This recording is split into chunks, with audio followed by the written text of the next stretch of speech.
Studios. Sactown Sports 11. The Carmichael Dave Show. He's on the microphone when he's not on the microphone. He's playing a song, and when he's not playing a song, he's on the microphone, and then boom. With Jason Ross. No, he didn't. Yes, he.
Nice. Well, it is. Yeah.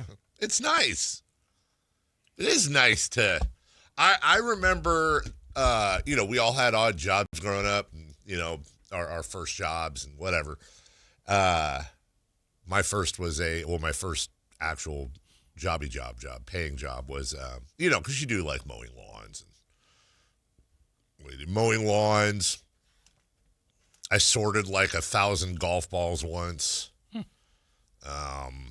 Stuff like that. But the actual job where you have to fill out paperwork and you get a paycheck and all that was at Windmill Car Wash on Fair Oaks Boulevard near Marconi in old Carmichael. And, man, I remember the first day. I just felt like I was an adult, dude. I was 15. And thank you, Anthony, for our rundown.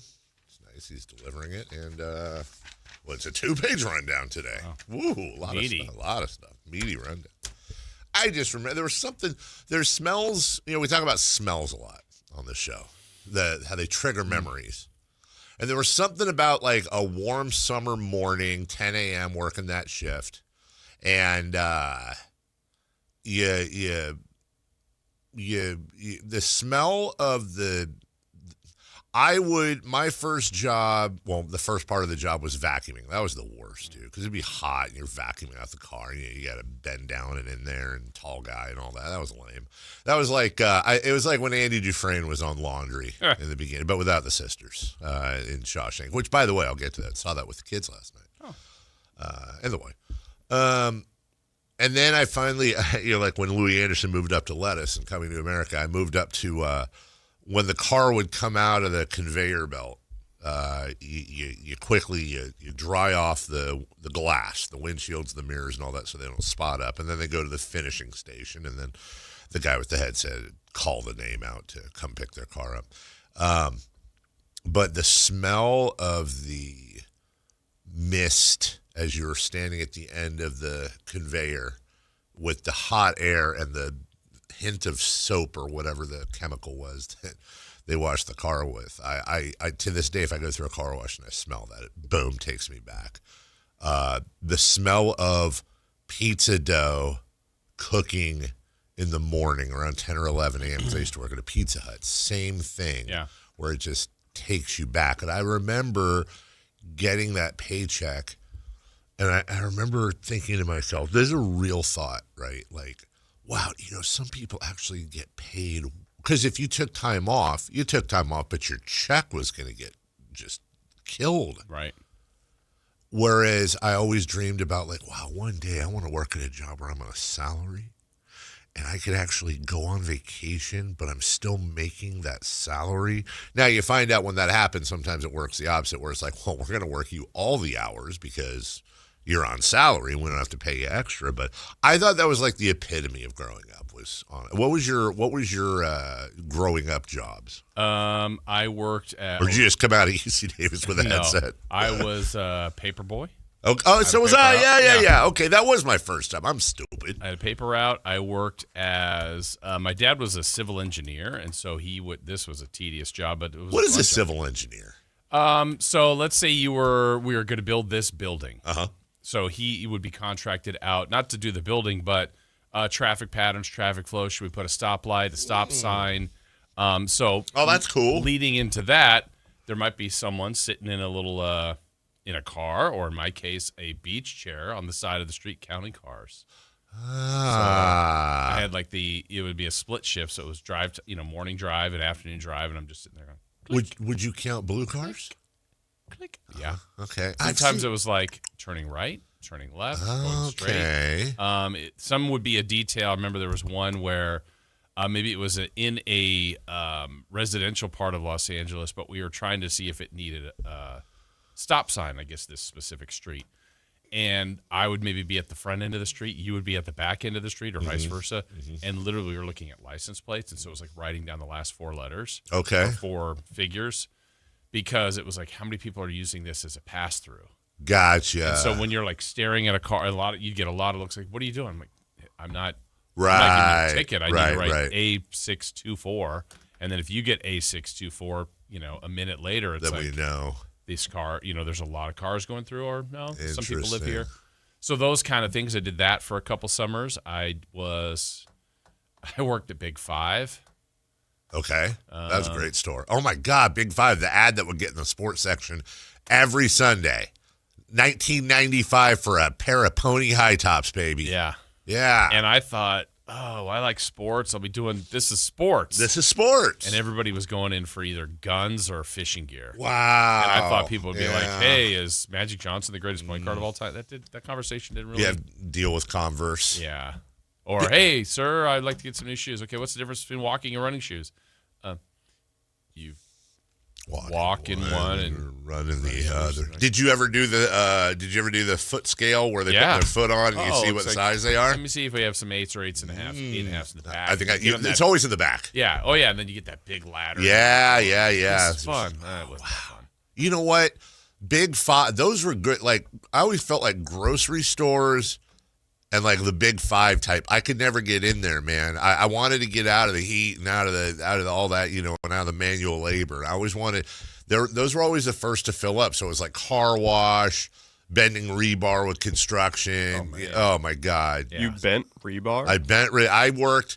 So there's I think it's still there. There's a development called Wexford in Rockland, and this was in the no.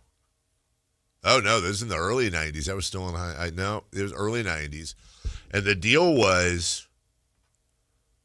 The deal was we got hired over the summer, and it was God. It's always great when you place how old you are. I want to say minimum wage was $4.15 an hour. This was $6.75 an hour. There you go. Under the table. Yeah, good stuff. All right. Weekly, not bi-weekly. Yeah. Weekly was the key, man, because you blow your money and then, hey. So our hours all summer long we would get on the job site at 5 a.m. and we would knock off at, 2 or whatever 8 hours was. Because it would get, we were in July, August, it was so, and the whole thing was you bent rebar. That freaking sucked. And you were so dirty at the end of the day. And then my buddy who I was working with, my friend Boris, who I grew up with, he was 2 years older than me. He was 18, and you had to be 18 to operate the jackhammer. And he got to, on some days, operate the jackhammer, which I thought was the coolest thing in the world while I'm over there bending rebar all day. How do I say this without, you never know. I did not look Caucasian by the end of the summer. I don't know. I got by far more tan. It wasn't even, I don't even know how to describe it. It wasn't even tan. Like, you have kind of naturally Tan all and of dirt. Yes, dude, I will never forget getting home at the end, because I was still living with my parents. I come home at the end every day. And we had a bathroom downstairs. And my mom, usually I'd use the bathroom upstairs, but my mom would have a towel ready. And I had to take my shoes off outside because it'd be filled with dirt.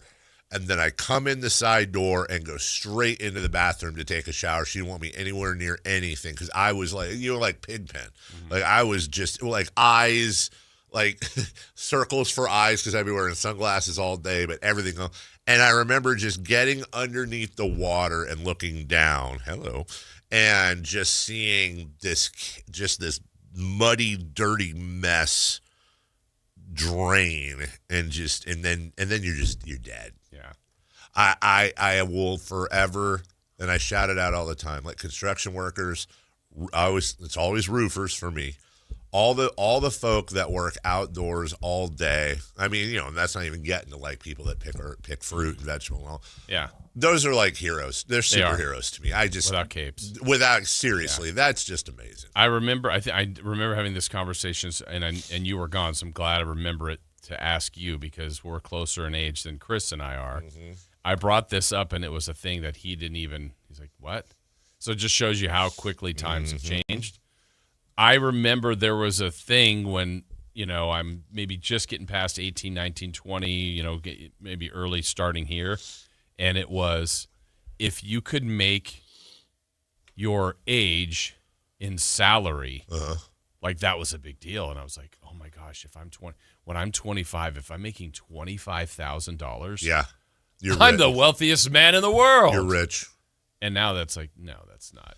It's not. That's. It's funny how you have that benchmark, because I never. Because then I go, when I'm 50, yeah, I'm gonna make 50,000. Yeah, and now you're in a mansion, right? But now it's just but that was a reference point. I remember it's like, if you could make your age, you were doing in thousands. You were doing well, but that's long gone.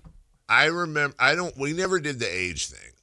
The thing that always got me was, I don't know why I remember this, but I think I was like 10 and filling out a sweepstakes form in a mall to win something, right? And it was like, your name, your address, blah, blah, blah.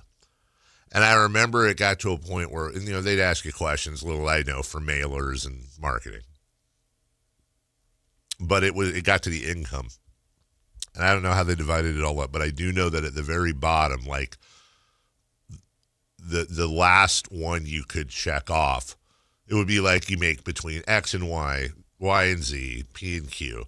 The very last one, the highest of the high, was $40,000 plus, is what it said. And so in my mind, again, I'm like 10, I was like, that, okay, so that's is the height of luxury. The height of luxury is there. And I started working at this police charity telemarketing place, which was literally next door to Windmill Car Wash, and they recruited, you could work outside and make whatever it was, $4.50 an hour plus, maybe you get $5 in tips a day, and do all that for 8 hours, or you could start at $8 an hour. Yeah, big difference, right? $8 an hour, work indoors in the air conditioning, and your hours were part-time. It was Monday through Friday, 5 to 9 p.m., Saturday mornings, 9 a.m. to 1. That was a tough shift, by the way, when you're younger. And I'm like, peace out car wash, peace out construction. Turns out reading stuff off a piece of paper and trying to sound older than I was and using my voice worked out. I still to this day say that the years of doing that have helped me infinitely in being able to talk about stuff while I'm reading stuff simultaneously, because people be like, well, what do these programs do? And you have these lists of color-coded help replies in plastic.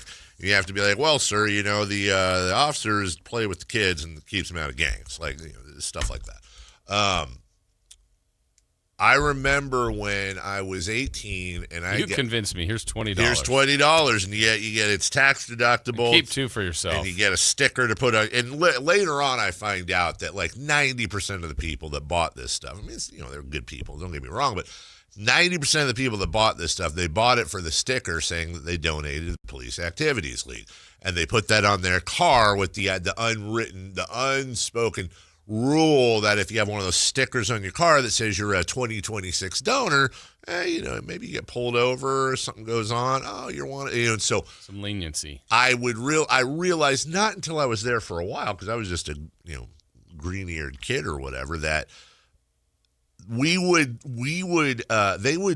subliminally put the code phrases in our script to say things like, you were part of the family you're part of the law enforcement family last year, help out the officers who of course will, appreciate it in ways you can't even, just all this scammy crap. But I got promoted to assistant manager in Stockton, and it was commuting to Stockton in my 79 white Datsun pickup with the little wires you had to turn underneath the dash to turn on the headlights. So to and from Stockton every day, and then Saturday mornings. And I was 17. They were paying me $350 a week. $350, $700 a paycheck before taxes. And let me tell you, at that point, I'm like thinking, do I need a financial advisor? Mm-hmm. How long until I own the world? I'm on my way. Yeah. I'm on my way. And then it's just funny how you think about the struggles. Hey, by the way, I'm always trying to be aware that, there's all kinds of folk listening right now. Maybe some people are struggling, and some people, it's a long way of me saying that sometimes I try to remember how blessed and humbled, we are to be able to do what we do, and then the things we take for granted now. I was saying over the weekend, I was up the hill, and on Saturday there's a Safeway up at Pollock Pines, and I usually we go to the house. We'll take a lot of stuff from the house, food and stuff, But there's always like, oh, we need this and we need this. And then it's a run to the Safeway, which is about 15 minutes from us, right by the 50 exit. And I'm in the Safeway, and I'm going to get eggs. And I'm kind of, I'm doing the thing where you look to, So I got my eggs in my hand. Then all of a sudden, I feel this, like, kind of tap on my side. Like, which I did not expect. And I turned to my right, because honestly, I thought it was maybe somebody I knew. And this guy says, he goes, "Hey son, would you mind terribly handing me one of those boxes of eggs like the one you have in your hand? I'm not fully grown yet." It's a Vietnam vet. He's wearing the hat. He's in a wheelchair with no legs, and he's got a little flag on his wheelchair, and he's looking up at me with like the kindest look on it. Like he's done this before. He's got jokes, right? And when I was holding the eggs, and if you follow me on Twitter, I said this, sorry for the repeat, but when I was holding the eggs, I was thinking about how expensive they were. I was like, Jesus, come on, man. What is a golden goose? Like, what are we doing here? Mm-hmm. And then this guy is like, "Hey, could you hand me the eggs?" And I instantly felt like, well, I'm kind of an ass. Here I am bitching about this in my head. And the fact that he said I'm not fully grown yet, he's having fun with this, what could be a horrific disability that he's dealing with. I hand him the eggs, and of course I say, "Hey, thank you for your service. I really appreciate it," and because you don't say Happy Memorial Day, but we're the day before. Or 2 days before. And he goes, "You're quite welcome." And he just kind of rolls on his way. And I just stopped. I had this existential moment. I stopped in aisle 9 or whatever, a Safeway in Pollock Pines. I'm watching this guy just kind of roll away in his wheelchair with his little American flag and his Vietnam vet hat and all that. It's funny how you get perspective and you get humbled really quickly. I'm like, here's a guy that has every reason to be angry at the world. Now, I don't know that he lost his legs in the war. I'm going to guess that he lost. Well, it doesn't matter, but let's just assume that he lost. He has every right to be upset and angry and gruff and all that. And you know what? I'll just bet you because if he lost him in the war, you're talking about 50 plus years he has not had his legs. He's been down these roads before. He's had these conversations, and he chooses to disarm the person he's speaking to with light humor while he does. And what I want, and so somebody asked me when I posted that, it's funny, when somebody said, did you check the eggs before you handed them to him like you did with your eggs? Totally understandable question, and it's so funny in that moment. I don't know if this is the right decision. I thought about checking the eggs,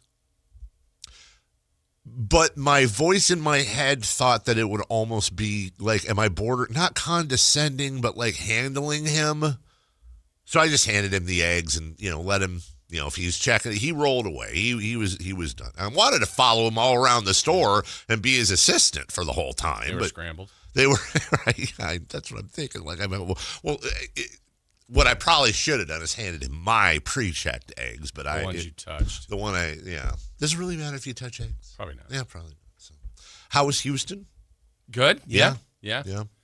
Travel issues to and from, unfortunately, but travel issues is in just delays. I mean, so we had the very first flight out on Saturday morning because we were trying to get back. My wife had an event with her mother Saturday afternoon. So it's like we need to get back. We were scheduled to get back in Sacramento by 10 a.m. So we were on the first thing going out, which was like 6 a.m. Houston.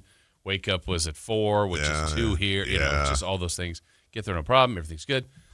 We're seconds from boarding, and then major light show outside. Like, that's a lot of lightning. Which, you can fly, but they're like, we're going to board you. I'm sure you've seen all that. We're on. They said the only issue before we can take off is we have not, because of the lightning, we haven't had the crew go out and load the bags or fuel the plane. And then it seemed like 2 minutes, there's like, good news. Looks like we're clear. We're going to start the bags and all that. And then he came on probably 2 minutes after that. It's like, I don't know if you heard the bell, but more lightning within X amount of miles. We have to wait some more. So it was one of those where you sit on the plane. Yeah. And we had a connection, which was too bad, but we had a connection. So it was like, we're good if we leave within like 20 more minutes. Sure. And we did not leave within 20 more minutes. And it was another hour and a half. And then they had already rebooked us in Phoenix. And we had probably 3-hour wait in Phoenix. And it was like, you're missing the event. Yeah. So, one of those things, but we made it. Everything was good. Got to be honest, man. Everybody hates delays. Oh, safe. That's the most important thing. I'm good with those. Yeah. Mechanical that's issue. What you start to there was nothing. It was weather. I mean, there was absolutely nothing we could do about it. And so, I hate flying in and out of Houston, man. Those are, everybody says Denver and Vegas, and I understand that for turbulence, but Houston has been the worst. Well, what I didn't understand, and I booked this a long time ago, so maybe it was, admit maybe some error here. The amount of times we've flown to New Orleans and our connection might be Houston. Mm-hmm. I do not remember seeing a flight from here via Southwest to Houston direct. I'm like, interesting. We always connect there. See, not always. Yeah. It's Phoenix, it's Vegas, it's Denver, it's Houston, because there's not a direct from here to on Southwest at least. Interesting. And so I go, wait, what? Did I miss it? Anyway, I don't remember when I booked it. Probably closer to around Christmas time. So I'd forgotten how long ago I did this. Anyway, we made it. Everything was good. Okay. And then it was nice to be back Saturday. Yeah. Have Sunday and Monday. Yes. Yeah. Yes. Nice 3-day weekend. Yeah. And the second best thing about a 3-day weekend, 4-day work week. We're already at Tuesday. We're almost done. Fresh hours coming in tomorrow. Yeah. Right? This is our Tuesday? It's our Tuesday. Yeah. This is our Tuesday. Yeah. Yeah. So it's good to be with you. Yeah. And Anthony in for Chris. Always a nice, calm, normal, show. We got a lot to talk about, obviously. We have an advancement in the Eastern Conference finals. We now have one half of the NBA finals. Never lost. We'll talk about that. The A's weekend, of course. The Spurs and Thunder doing their thing. And, I have a feeling the Sacramento Kings are going to come up at some point in conversation. Really? Maybe James Harden, a couple other things. We'll have a Cavs post-mortem a bit later. So listen. I will remember you. I will not remember them. Oh. I mean, I might. Just not very memorable. But it'll be an interesting convo. And Kenny Atkinson and the analytics champions are going to hang that banner next year. It's good. It's a good accomplishment. Who was last year's analytic champion? The Bears. The Bears. The Bears What a were year. So everybody sit back, relax. Enjoy yourself. We got a 4-hour extravaganza for you. We'll be right back after this. Like and subscribe to the Sactown Sports 1140 YouTube channel at Sactown Sports 1140 to get the Carmichael Dave Show with Jason Ross, Matt and Kayla, and the Drive Guys with Kevin Gleason and Alan Stiles on demand and at your fingertips. Get your fix of the Sacramento Kings, 49ers, Giants, Athletics, NFL, NBA, and the latest in sports and entertainment all in one place at Sactown Sports 1140 on YouTube. Your local sports leader, Sactown Sports 1140. The cost of healthcare is skyrocketing, and that stops now. Hey, I'm Pacey Cervantes, and when I'm in Congress, we're going to build the billionaires to make healthcare affordable for everyone and turn PG&E into a not-for-profit community energy provider. Go to CervantesForCongress.com to donate. Paid for by Cervantes for Congress. Sacramento weather is brought to you by CervantesForCongress.com. I'm Tamara Berg in the KCRA 3 Weather Center for your Tuesday.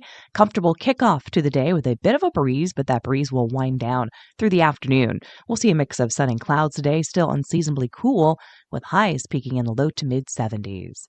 Get the latest forecast on the KCRA 3 News and the KCRA 3 app. From the people who brought you It's the Dog Park comes. It's a hot spot on your dog's leg that the internet says you can treat it at home. You're not sure though, 'cause now it's oozing. Protect your dog from injury and illness with Progressive Pet Insurance. Ooh, he's licking it. Super gross, dude. Progressive Casualty Insurance Company and affiliates. Not available in all states or situations. Coverage subject to policy terms.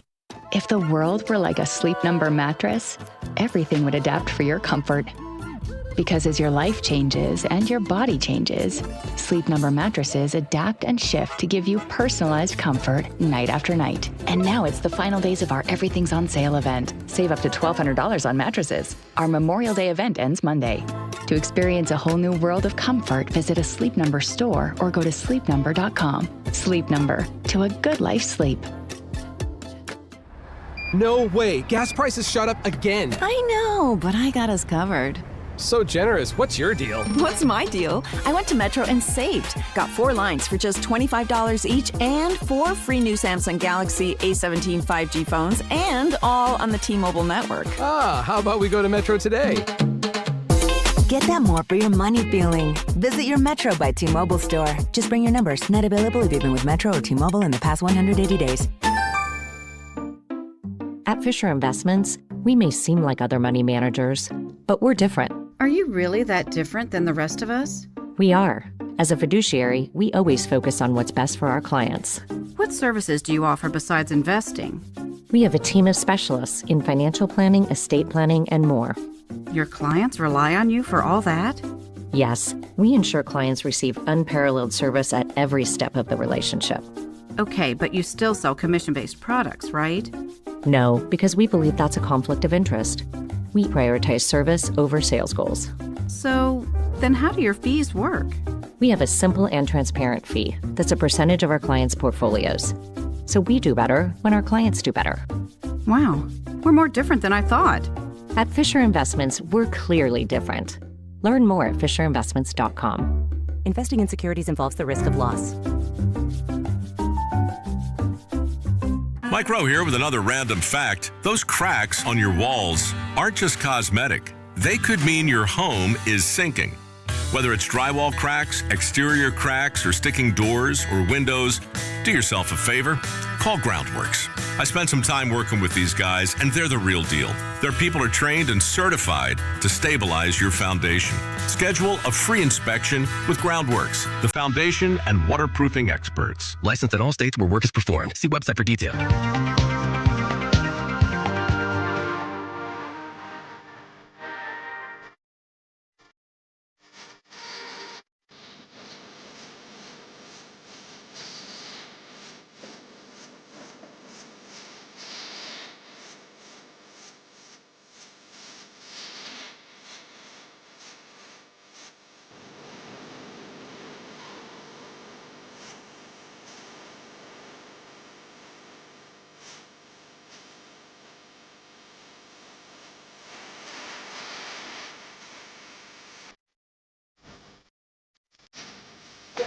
waking you up with the best in local sports. They just make it interesting, you know? It's the Carmichael Dave Show with Jason Ross on Sactown Sports.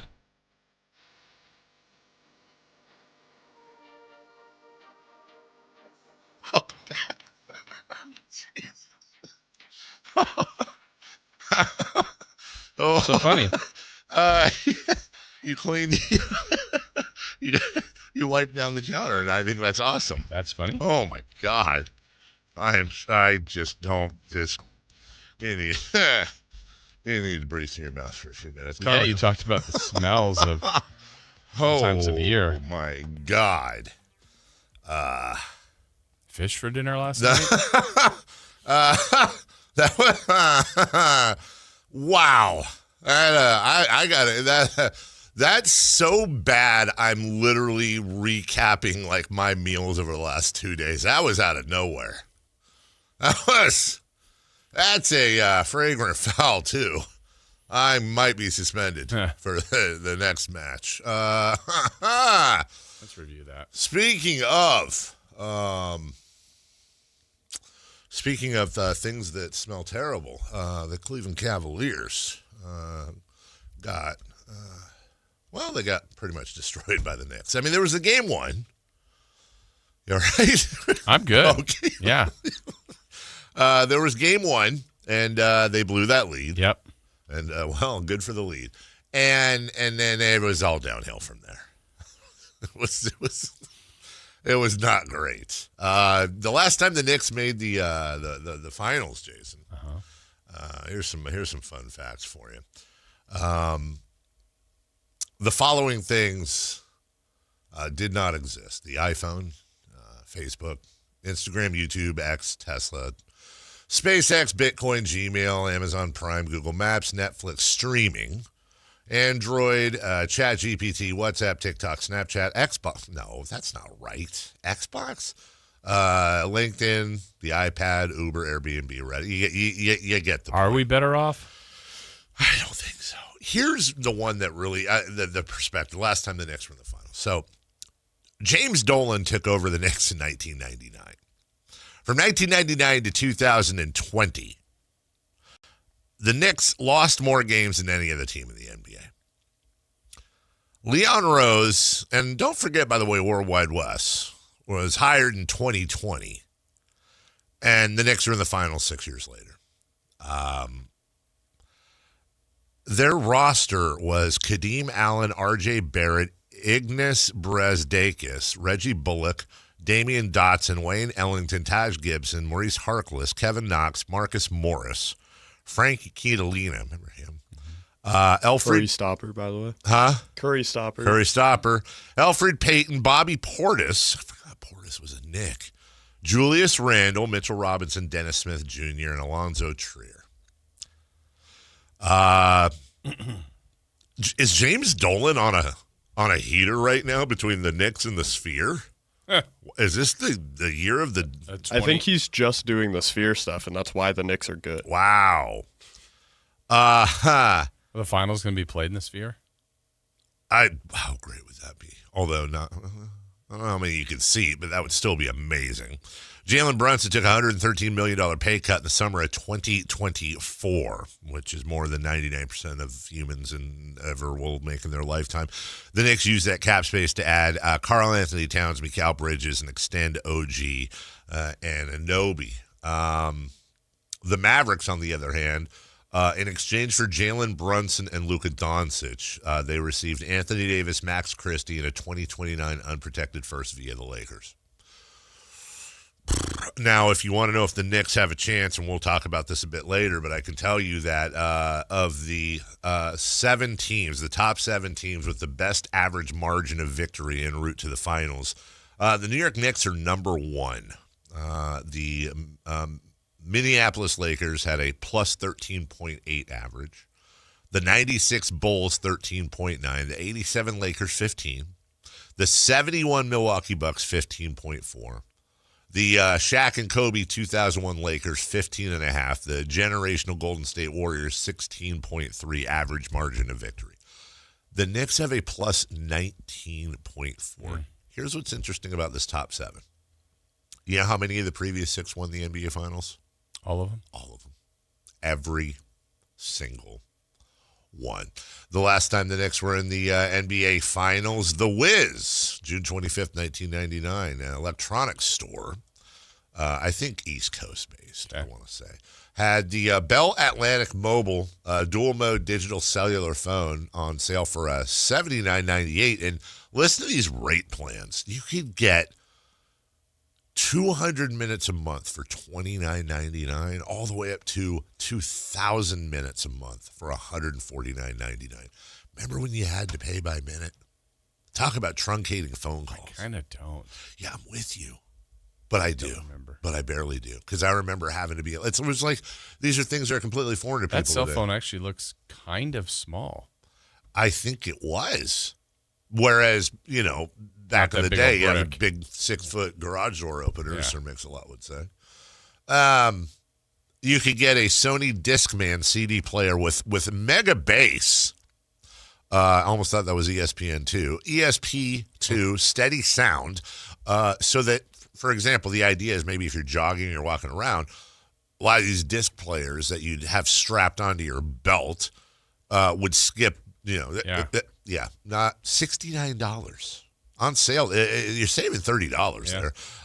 Whereas a Panasonic, the CD Jogger portable CD player, you can listen to CD quality music with your little foam headphones. $119. Well, how about remember the old days? This is something you don't see anymore. The home stereo systems, whether you have the full rack with all the the EQ and the dual tape deck, maybe a record player up top. If you're rich, a CD player, and if you are wealthy, a 5-disc CD changer. Did you ever have a laser disc? No, but I always thought that would have been amazing. My dad's friend Woody did. There's always a friend that had one. He had, man, I remember watching Star Wars, and those things were like they were like pizza boxes. Yeah, put that in. Oh, it's far better than VCR. And Iowa, I never knew how to pronounce that. AIWA. But I remember the brand. 5 CD stereo system with a turntable. That's a record player, kids. Dual cassette with auto reverse. I think that means when it would get done, it would automatically rewind. I'll be kind. How about that? Oh, auto reverse is when this head would flip around like a motor. Oh, and then look at him. He's He's absolutely right. I remember one time this dude had a boom box. They used to be called something else, a boom box. And I thought it was the coolest thing in the world because it played cassettes. But it had a sensor that could tell when there was the silence in between songs. There'd usually be like a 2 to 3 second pause. A song would end, and then, it would keep going. Then the new song would begin. You could actually hit a button, and it would fast forward to the next song. Oh, can't have those 2 seconds. No. Or maybe you're in the middle of a song, you're like, I don't want to hear this song. You go to the next song. Do you remember, if you put in a cassette, and you wanted to hear the 4th song on side A? You're just trying to time it. Yeah, and if you could do it right, fast forward, rewind. You could hit play and then fast forward, and you hear and then you hear the pause, and pause. Yeah, these are things people don't have to deal with these days. Thank you, nerds. And then finally, this is the coup de grace. For $299, you can get a stereo television that probably weighed 700 pounds with a high contrast tube. Guide Plus, not just Guide, Jason, but Guide Plus, on-screen program guide, and a remote control, 27 inches. That was basically a big screen, Jason. That's the last time the Knicks were in the playoffs, or in the finals, I'm sorry. Now you get a much bigger TV for less. Seriously, I was at, Costco or one place. I saw it was an 80-inch LCD TV for $7.99. I have all the TVs, but I don't have an 80-inch. It's time. And I was like, I didn't do it. My wife would kill me, but I'm saving money by buying this. Absolutely. I'm doing it for the kids. I'm really doing it for the children here. Anyways, the Knicks won yesterday, and here, let's see. What do we want? How about an OG Anunoby dunker? Anunoby at the cup, stripped by Harden, came loose to Bridges. Brunson to right wing, triple, short, and Anunoby the tip slam! The Knicks are bulldozing the Cavaliers right now, and did I just see a smile from OG? You probably did. Remember when it was 2-1 Hawks? Uh-huh. I do. No. Are the Knicks in trouble? Thought they might be. Yeah. Maybe the Hawks were that team that nobody wanted to play. Yeah. Here's your final call. And the clock ticks down from 8 to 7 to 6 and all the way to 0.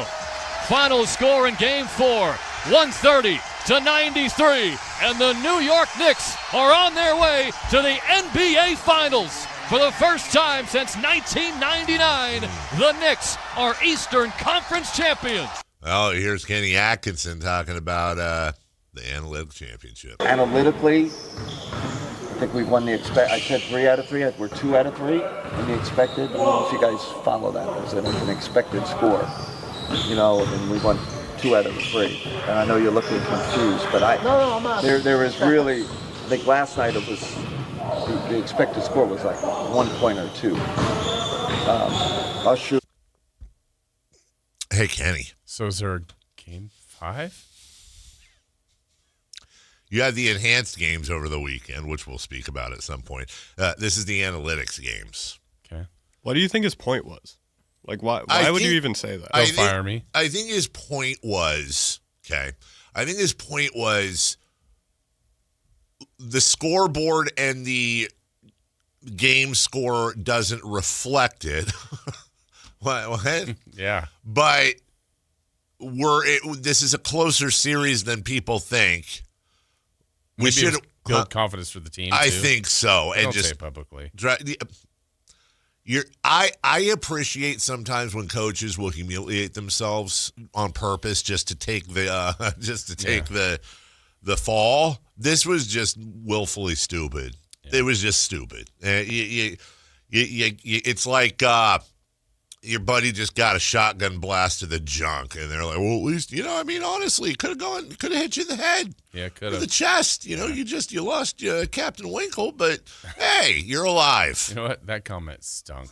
We'll take a break. Just stinks all over the place. More on this later. Yeah. Hopefully not all of it. Yeah. When we come back, how about the Spurs and Thunder? They're in a series as well. Mm-hmm. They're tied up at 2. We'll talk about that next. Have the Sacramento Kings quietly begun modeling their roster after an Eastern Conference contender? We making something nice here with the Sacramento Knicks. That's what is going down, guys. The 916 Knicks. The 916 Knicks. Jay, we got to create a sound for that bad boy. The 916 Knicks.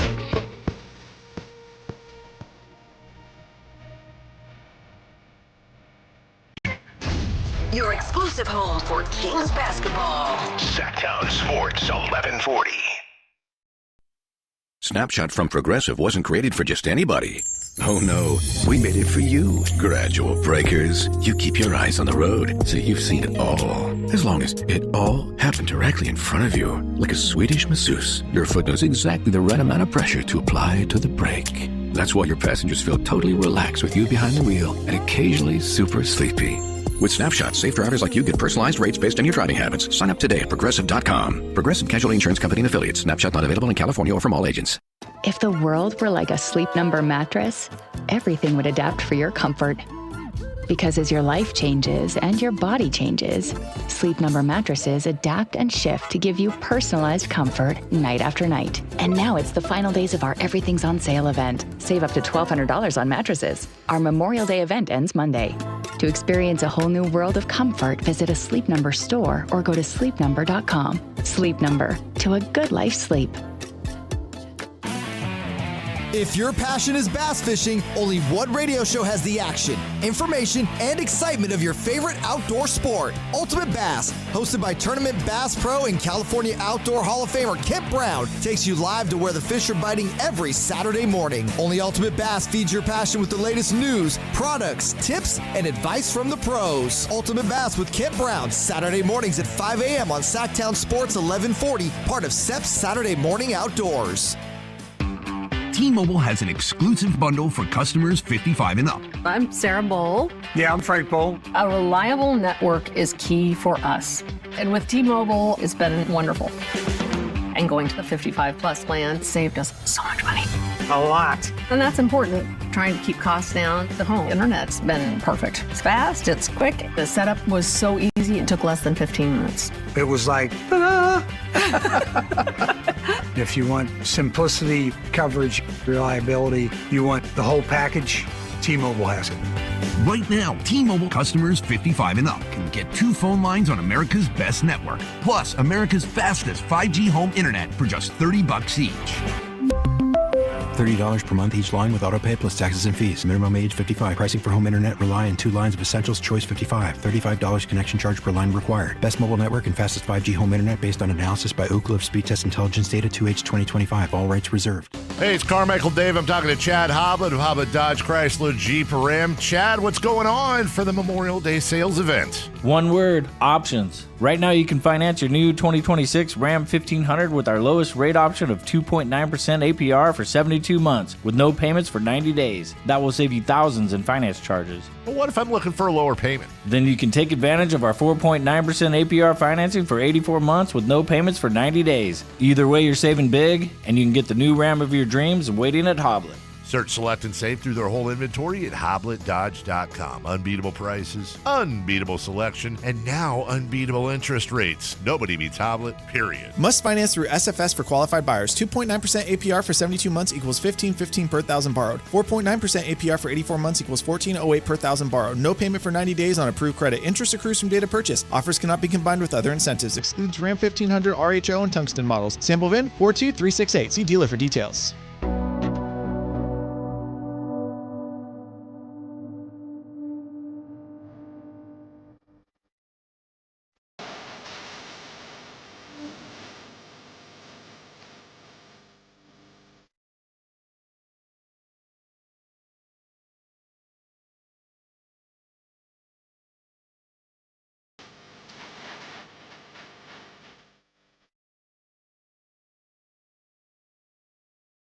The only place in the morning to get your sports fix. Live and local. The Carmichael Dave Show with Jason Ross.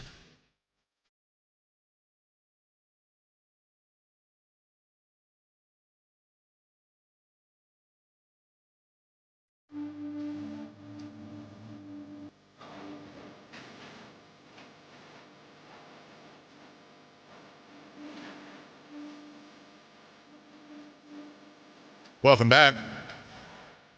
Jason's got a word from Gonzalez Law coming up in the next break. This has happened to me once before. I cannot for the life of me, this has been going on since Saturday morning. I can't get Girl, I'm Gonna Miss You by Milli Vanilli out of my head again. Wow. I can't do it. Keeps coming up. I've tried other earworms. Yeah. Can't do it. Don't that even Puerto Rico song. The Puerto Rico song. I don't know. Yeah. It's that AI song. Yeah. I've tried. I even tried Baby Shark. That usually does it. I don't even know that's a good song. No.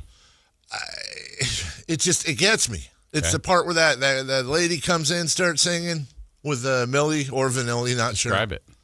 Nope. Goes away. But comes back. Then comes back. Well, that girl, you know it's true. Can I tell you, I tried that and Blame It on the Rain. Didn't work. It just keeps coming back to me. So, yeah. The Spurs and Thunder tied it too. And boy, is this the worst nightmare for both those teams, for the Knicks to be on a generational heater. And they just swept the Cavs, and they're if I'm Mike Brown, I'm honestly, this would be a Mike Brown type thing where I'm like, you know what, guys, we're taking a team trip to Cancun. We're gonna take 2 to 3 days, and I'm gonna find a gym there. We'll have a couple shoot arounds.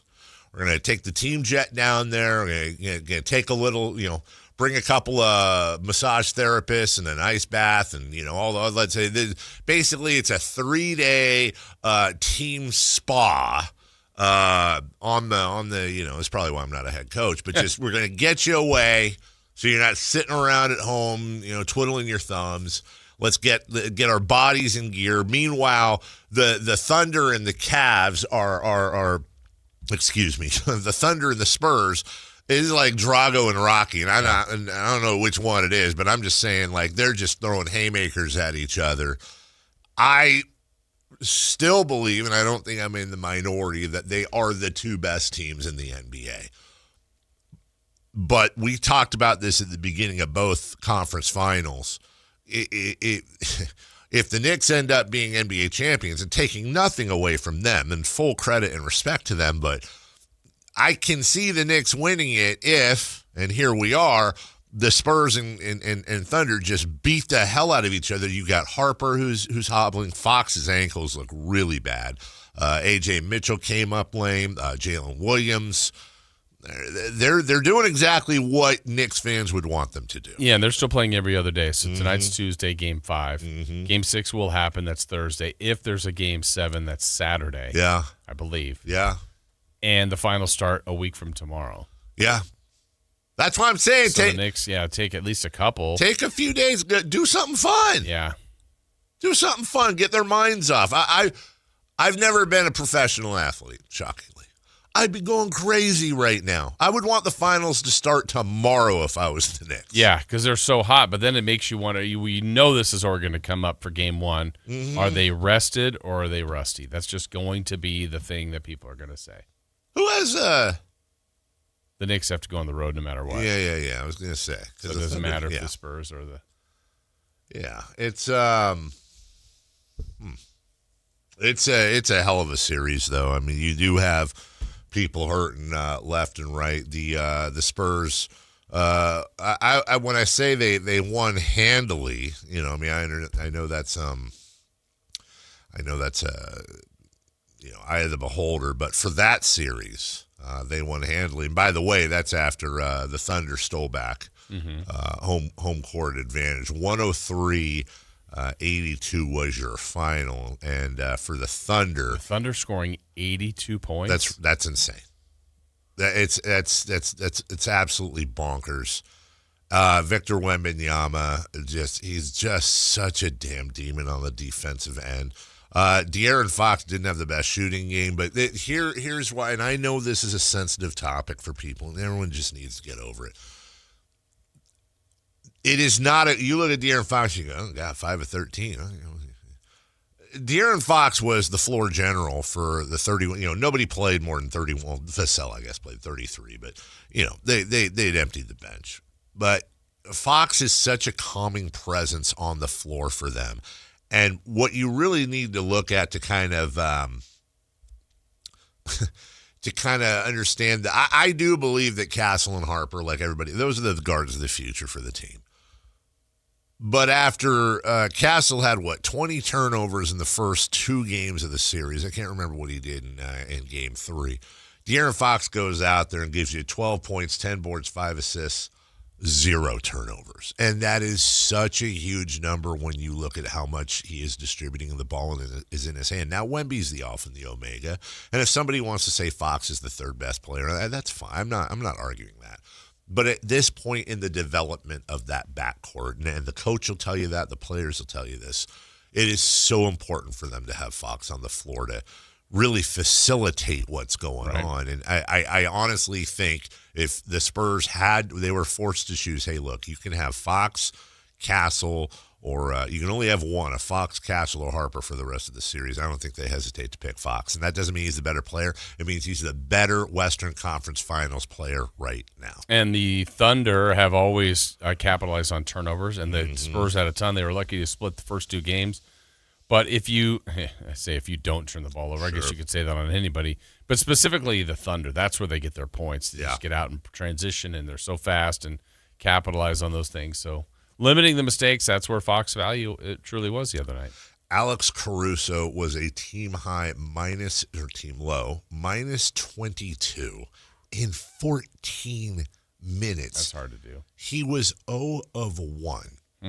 That's it. He had. I mean, he did have a couple blocks, and he's known for his defense. But as Caruso goes, they go, and then the other Thunder secret weapon this series has been Jared McCain from Sacramento, and he's been wonderful. 1 of 10. Oof. 1 of 10. So if you know Caruso and McCain combine for 1 of 11. And 4 points. Not that they're offensive juggernauts both, but McCain has been that kind of offensive kick in the tail, and Caruso has been kind of their secret weapon on defense. No A.J. Mitchell. That is huge for them. No A.J. Mitchell. He's been really, really good for them this year and in the playoffs. And now it'll be very interesting to see because Chet Holmgren just smashed his finger on the backboard. Blood everywhere. I don't imagine there's going to be a ton of fallout there, but it's also on a shooting hand, and he will take a few outside shots per game. So it'll be very interesting to see how that all works out. But the bottom line is, Holmgren is banged up. A.J. Mitchell is banged up. Jalen Williams is not that Jalen. The other Jalen Williams is banged up. Fox is banged up. Harper is banged up. I'm sure I'm forgetting somebody else. Also, shout out former Sacramento King Bismack Biyombo on the Spurs. There's a lot. The Knicks are going to be rested. Mm-hmm. They're going to be healthy. They're going to be running on all cylinders. They're going to have the big mo. And, again, whoever comes out of this series is going to come out bloody and limping. Yeah. Well, and the Knicks, too, remember, beat the Spurs a couple times this year. Beat them in the Cup. Yep. I know they're confident that they could do well against the Spurs. Thunder we'll see as another one. I mean, it's all about matchups, and right now the Knicks are matching up with everybody. We'll take a break. When we come back, Jason. It's flown by. It's flown by. Hour not. You know what? I smell speed. Speed all the way through. Yeah. Hour 1 in the books. When we come back, there is the expansion announcement for Sacramento in baseball this week, meaning the drive for expansion, not getting the team.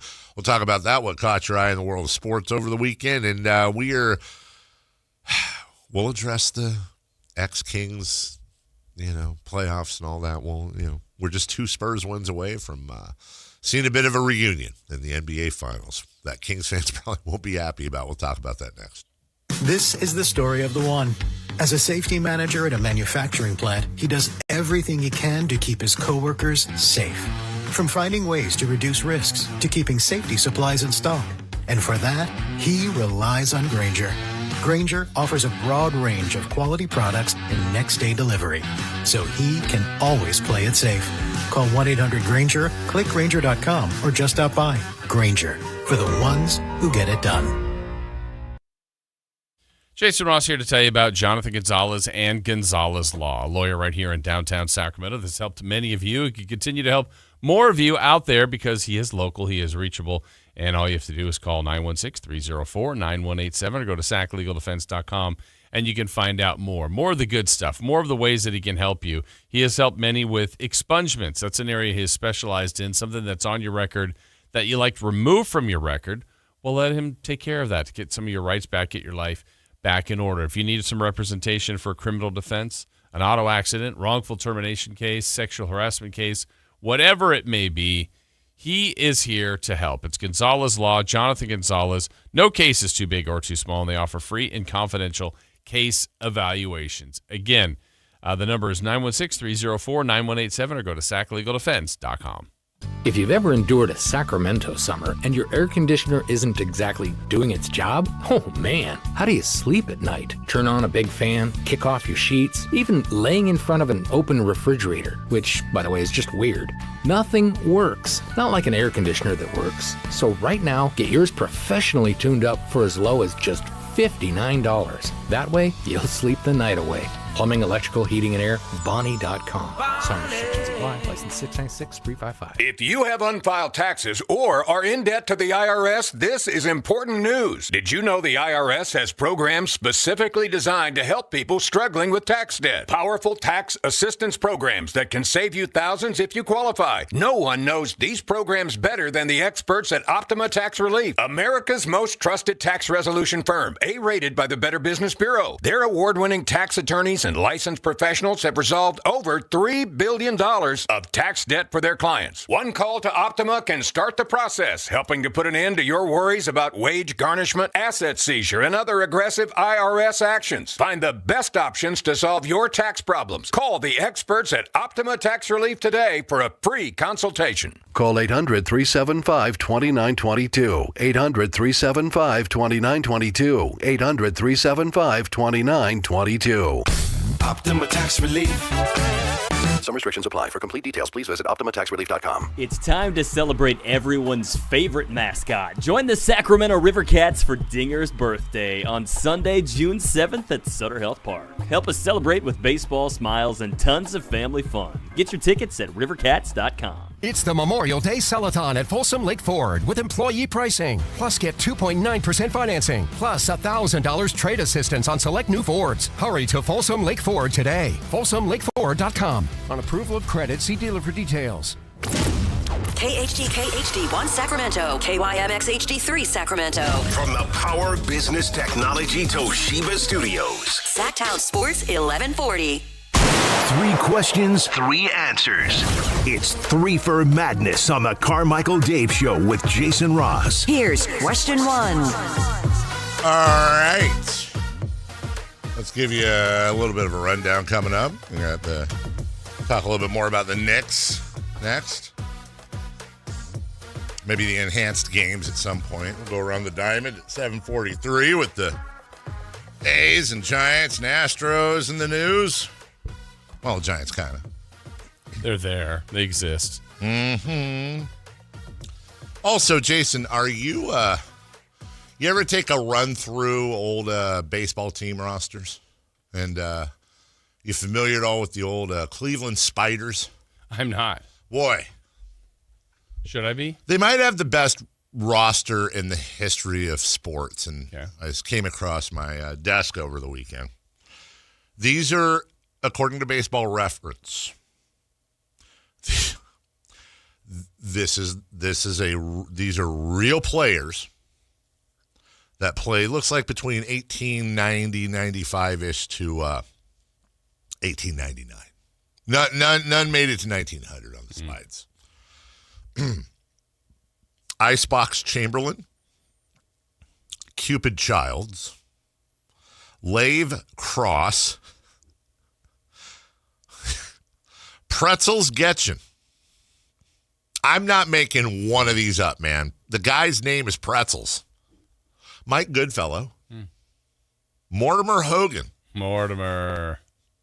Cowboy Jones. Sport McAllister. Chippy McGar. Cinders O'Brien. Ollie Pickering, which, by the way, is like the most normal name on here. Crazy Schmidt. Louis Sokolexis. What did Alexis do? Patsy Tebow, who played with his brother Pussy Tebow. Jim Toy. Peekaboo Veach. I think I've heard that name before. Jake Virtue, Highball Wilson, and not Rusty Wright, Rasty Wright. There was an old Japanese baseball game that some people will remember this meme, and they couldn't get rights to real MLB players. So they had somebody who clearly did not have a good hold of English come up with fake names that were just not real names. This is kind of what it sounds like. 2 truths and a lie. We played it on Friday. This is like all lies.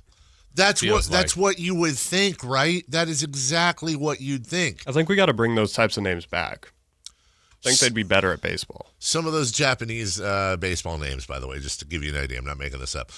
Sleeve McDykel, Onsen Sweeney, Daryl Archideld, Raul Chamberlain, Bobson Dugnut, Willie Dustis, Dean Westry, Mike Truck,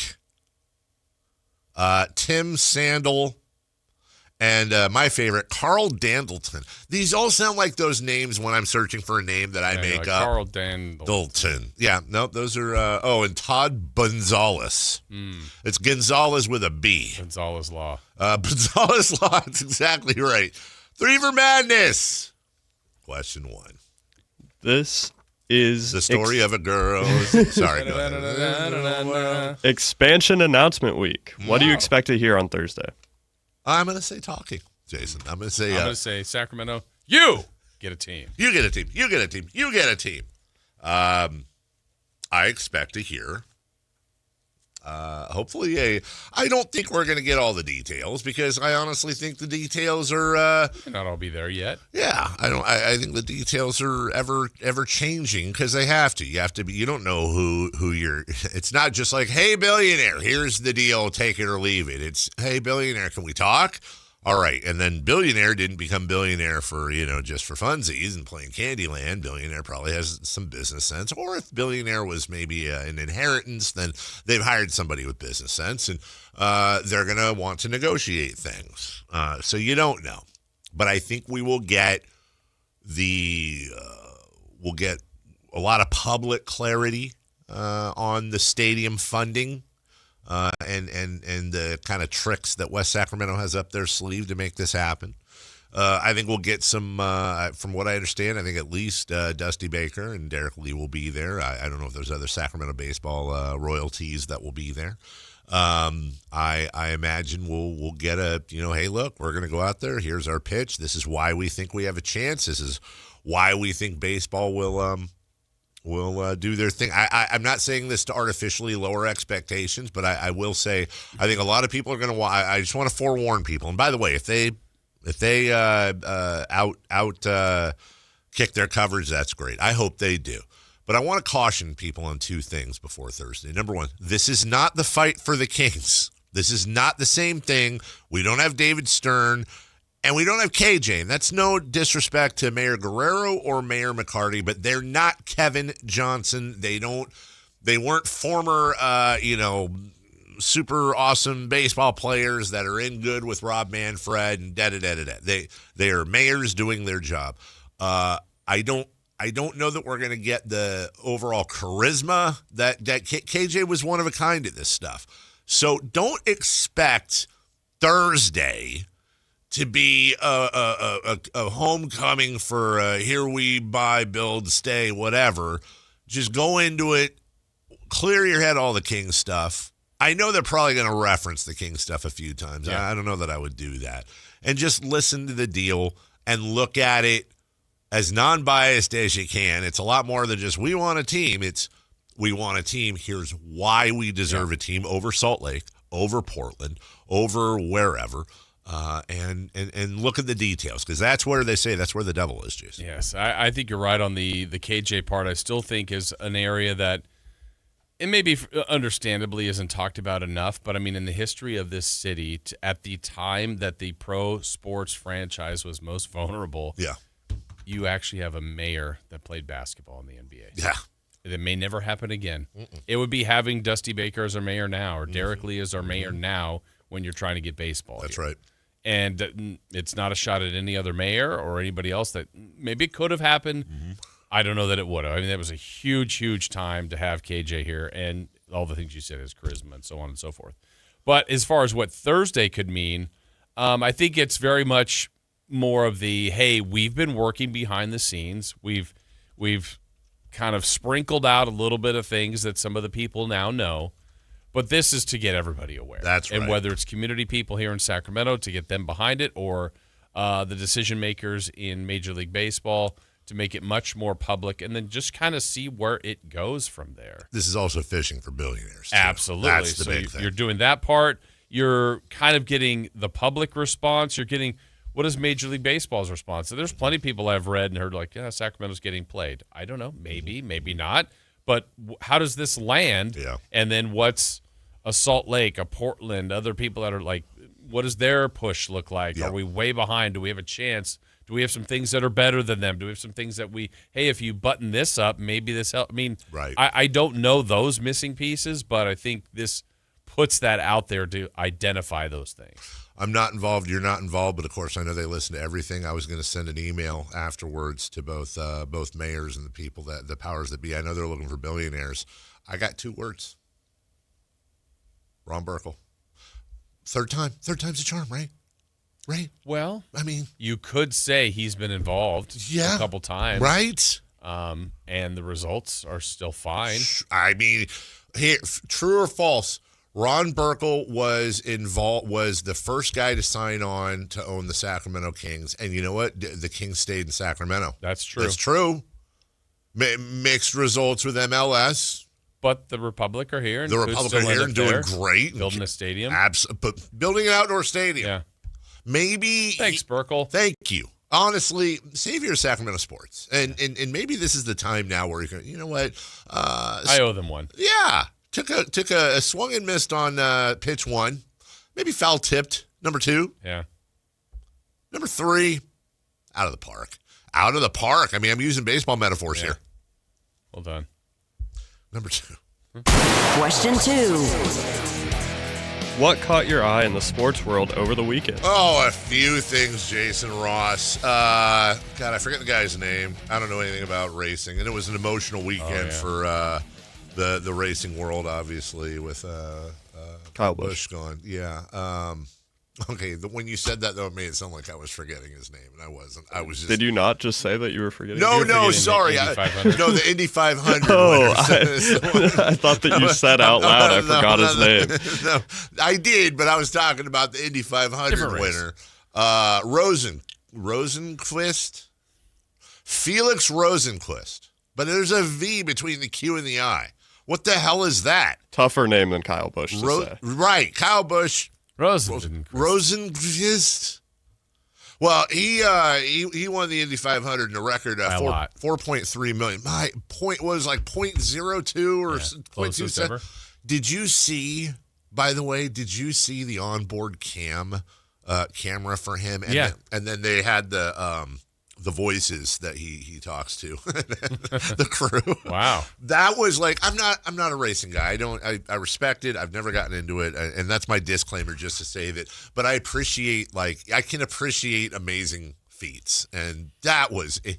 Dude, you're going like 900 billion miles an hour, and one false move can have tragic results, and all of that on the line. And the Indy 500 on the Indy circuit, I'm going to name for you all of the races. Oh, we got a little bit of time. All the races I know on the Indy circuit, and I'll rank them because obviously Indy 500 is number 1, right?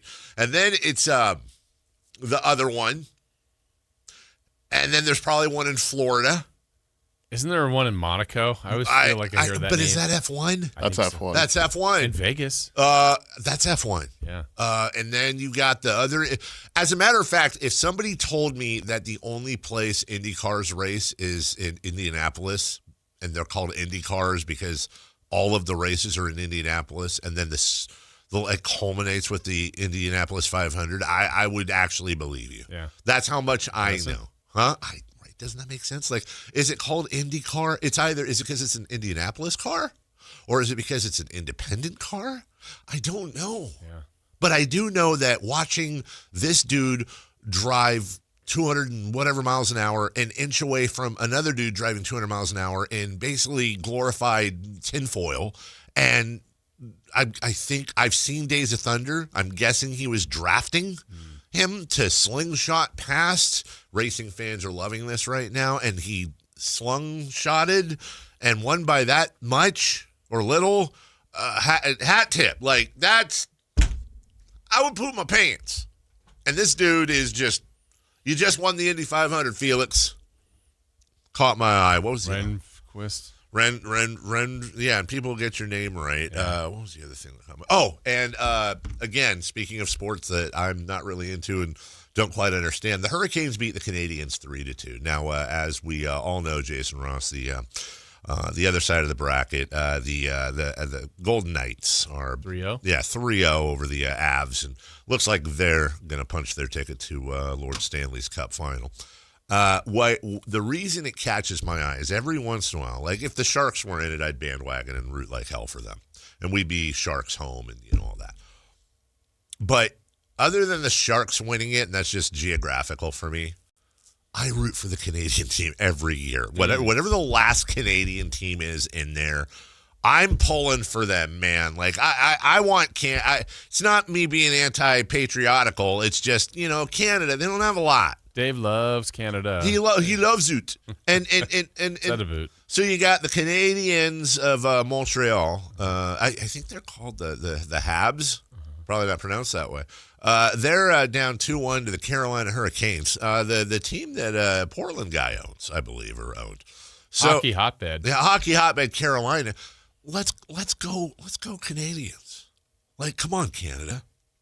The Canadians are they are 7 wins away from lifting. I just think if a Canada team won the Stanley Cup, it would mean like 30 times more to Canada than what it to America. And I like seeing that. So let's go. Yeah, on the hockey side, too, just something from the weekend. You mentioned it's 3-0 Knights. They won the first 2 against Colorado in Colorado. Then they go to Vegas, which that place just loves that team. And they're down 3-0. Like, oh, man. And they came back and won 5-3. Like, they were going nuts. That's one thing. Another one for me would be last night. I went to the baseball game. And it was A's Mariners. Yeah. Game 1 of a important series, big week ahead for the A's. And we just talked about potential expansion here, and I've been trying to understand whether the value of having baseball here is a positive or a negative. And I don't know that it's a negative. I think it's more positive. But it was another reminder at the park. Good crowd, really windy, kind of a chilly night. You probably love the weather. Love the weather, except the wind. But yeah. And fans. Really? A lot. And then I just think, oh, man, the Yankees are coming at the end of the week. It's going to be packed. The Dodgers are still coming. There were a lot of Giants fans when the Giants were here. Yeah. You'd hear them on TV yesterday. Yeah. You did? You could hear it? You could hear them chanting. Oh, yeah. So late in the game, a Rosarena nearly got hit in the head. So it's like Rosarena. Next pitch or the pitch, maybe 2 pitches later, just annihilated a ball. It just bomb.com. Watched it go, did the slow walk, and then as he's around and Randy, I'm like, wow, this is loud. Yeah, a lot of on Mariner TV. Fans. And then they had that that Mariner. What is that thing? It's like a trident. Trident, thank you. Gotcha. I had a head on a swivel. Killed a guy with a trident. Right? Yeah. And so they were hitting the home runs, and then they bring the trident out, and they would all raise it up, and the whole crowd. I was like, man. This is the Mariners. It's not the Yankees. It's not the Dodgers. It's not the Giants. And there are a lot of Mariner fans in the house. Are we at the point where maybe we can't support baseball because of that? I don't know. I didn't like it. Also, I know it's called a trident, but in the case of him in the home run, it's more like a dent. Because he did the thing. Didn't try. Do or do not. Try denting the ball. Hey, by the way, is Trident top 4 gum named after a Greek tool of weapons? Name all of them right now. Dentine was what they actually called the hair Medusa had that looked like snakes that could turn people to stone. Hubba Bubba was a really big dude. Hubba Bubba was the god of whistling. Yeah, big people. And Bubblicious. Bubblicious actually could blow bubbles so big that it would actually encompass entire cities and kill everybody. He was a real bad dude. Juicy Fruit. Juicy Fruit is the apple that Athena bit into then the snake bit the guy, Perseus. And then finally, Double Mint is what Zeus called his lightning bolts. They had 2 of them. They're twins. Yeah, you could twins. Twin and then throw them and lightning bolt people. Number 3. Question 3. By the way, Big no, that's not. That we're getting silly. That was made up. Do you know the last time a Canadian team won the Stanley Cup Finals? Edmonton Oilers. No, year. Yeah. In 2006. 2006. Anthony, do you know? No, I don't know off the top of my head, but I guess mid-90s. It was, in fact, the Montreal Canadiens. See? in 1993. In the 1900s? Yeah, a whole millennium ago. Why even play anymore, Canada? It's supposed to be their sport. Right? Yeah, guess so. Can you imagine if Canada... their hat fell off. What if, Vancouver and Toronto, if Vancouver, had won, 17 straight NBA finals? How crazy Or, would every World Series. Yeah.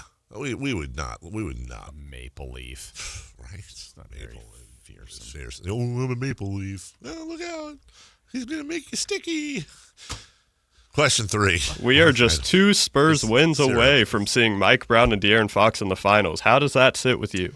I fine. haven't noticed. I noticed. I will say, and I said this over the weekend. Look, a lot was made of Victor Wembanyama and going to the monk house and monking. Malik's house? No, the real monks and doing the whatever he learned over there. But nobody talks about, and it hasn't really been publicized, the offseason Mike Brown had. Because Mike Brown rededicated himself to the craft. And strangely enough, since the middle of last season, he has learned to coach again. He has overcome the obstacles that he put in front of himself here in Sacramento and watched some videos, I think, on YouTube and took a class. And he probably read a John Wooden book. That doesn't hurt. And now he's a good coach, which I think is amazing. And it's just, why couldn't he have been a good coach here, Jason? Why did he have to wait to go to New York? He was coach of the year. I remember hearing about that. That was a fluke. Oh, okay. That's a fluke. Now he's 4 wins from the NBA Finals. And then, De'Aaron Fox is riding the coattails, and Harrison Barnes is riding De'Aaron Fox's coattails, and there's going to be a lot of drama made about this, especially if they face each other in the finals. What I think is important to remember is that if you just look at the Sacramento Kings, if you're a fan, as a movie that is basically based on a Shakespearean tragedy where everything that can go wrong will go wrong.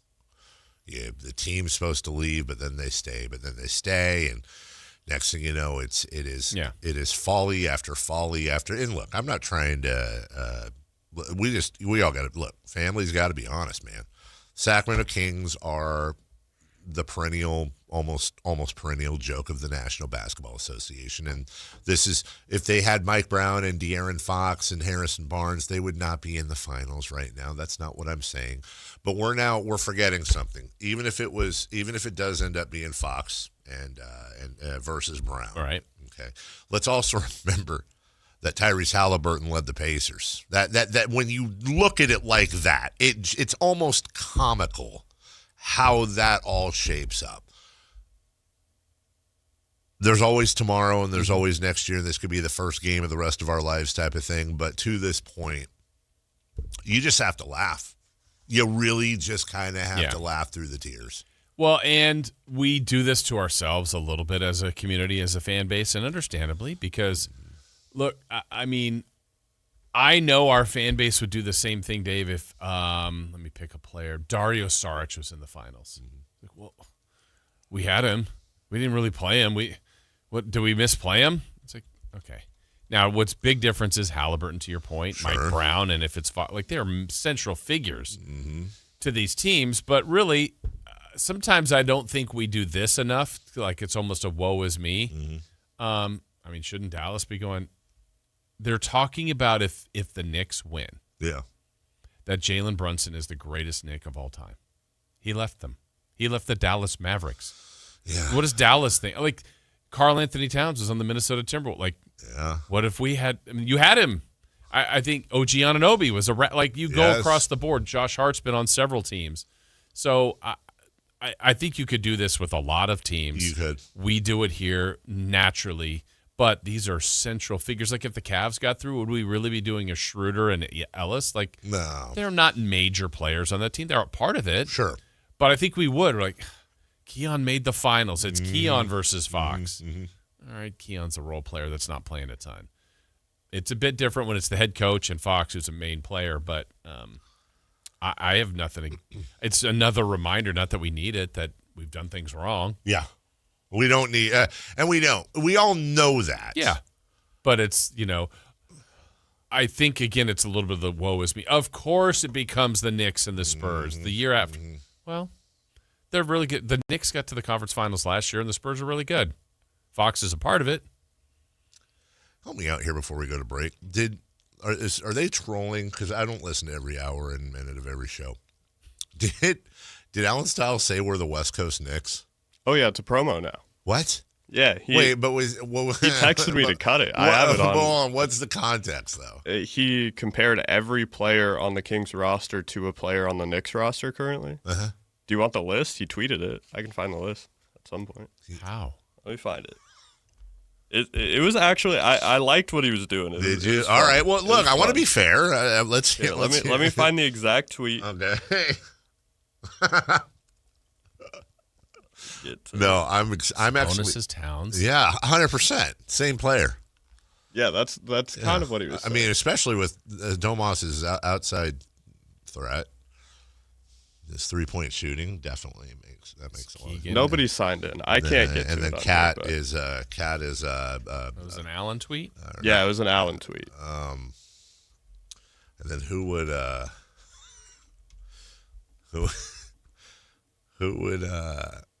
But I'm pretty sure someone included Devin Carter in there as a comparison to one of the rotation players of the New York Knicks. Oh, did they? Yeah. So, okay. I want to know who that's a fun one. Who is our Jalen Brunson? Okay, hold on here. No. There it Darius Acuff Jr. is our okay. That makes sense. Keegan is OG Anunoby. Definitely same. DeAndre Hunter is Mikal Bridges. Raynaud is Cat, and then Neat Clifford is Josh. I love it. Oh, good for Allen, man. That is some major league rage bait right there. And he is. I know we got a break here. Hold on a second. I'm sitting here and I'm watching Mike Brown coach a team. You can with hear a his smaller smile. guard. Okay. With a passing big, with a bunch of wings look at that can shoot the basketball, and a light bulb just went off in my head. And I saw Mikal Bridges.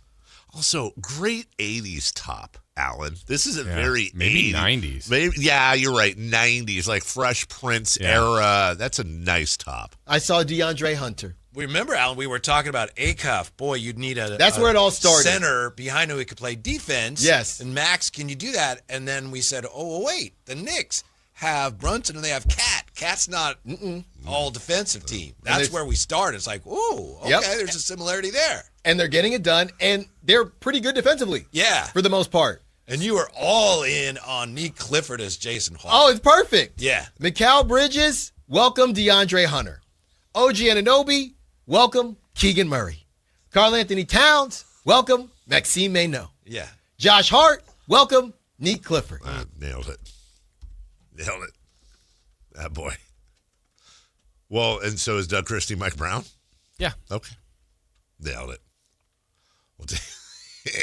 We'll take a break. When we come back, we'll go back to the Knicks. Let's talk about them, but a little bit different. And let's talk some more about Mike Brown as well. We'll do that next. The X Games are coming to Sacramento. Join Kayla Anderson at Sactown Sports 1140 at Cal Expo Center from June 26th through the 28th to watch the top action sports athletes in the world go head-to-head with 3 days of high-octane competition, BMX, skateboarding, and Moto X, plus live music from global electronic music icon Cascade, Grammy-winning producer Artist Mustard, and DJ Subtronics. Get your tickets today at xgames.com.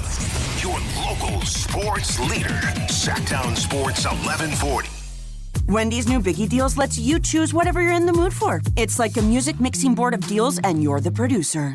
Go with some chill folk music with a JBC in the $4 Biggie Bite snack. Try the drum and bass of deals with a double stack in the $6 Biggie bag.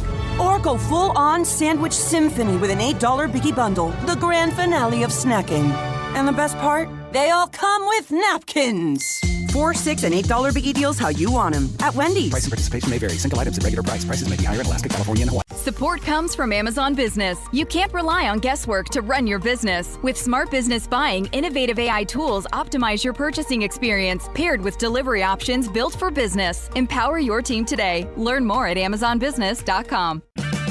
Get a $15 O'Reilly gift card after rebate when you buy 5 quarts of Mobil 1 full synthetic motor oil at O'Reilly Auto Parts. O'Reilly Auto Parts. Is the crew on their way so we can fire up the grill? Cabrito, arrachera. They're gonna love it. Better go with birria and carne en su jugo. Classic Jalisco dishes with tradition. That seasoning is great, but Northern Mexican-style meat speaks for itself. Let's make both. Deal. And to boost the flavor, ice-cold Pepsi. Its sweetness pairs perfectly. And to go with it, flour tortillas. And corn ones too. Hey, carne asada deserves Pepsi. Hey, it's Carmichael Dave. I'm talking to Chad Hoblet of Hoblet Dodge Chrysler Jeep Ram. Chad, what's going on for the Memorial Day sales event? Right now, you can save up to $16,000 off MSRP on new 2026 Ram 1500 crew cabs. Plus, with an EPA estimated combined 22 MPG, you're going to save big at the pump. It's true. Getting fuel is easily one of the scariest things to do nowadays. I get it. And a new Ram could be what you need to cut your fuel costs long term. Plus, you'll enjoy best-in-class luxurious cabin comfort and the most luxurious Ram 1500 ever. If you've been thinking about a new truck, you have to start with Ram. Plus, with over 500 new Rams available, your new Ram is waiting at Hoblet. Search, select, and save through their whole inventory at HobletDodge.com. Unbeatable prices, unbeatable selection. Nobody beats Hoblet, period. 16,000 total net savings after 5467 factory incentive and 8533 dealer discount. Incentives include 1,000 Hoblet trade-in assistance on eligible vehicles, 500 business owner bonus with proof of business ownership, and 500 military first responder bonus for eligible members. 5 of this net savings. See dealer for details.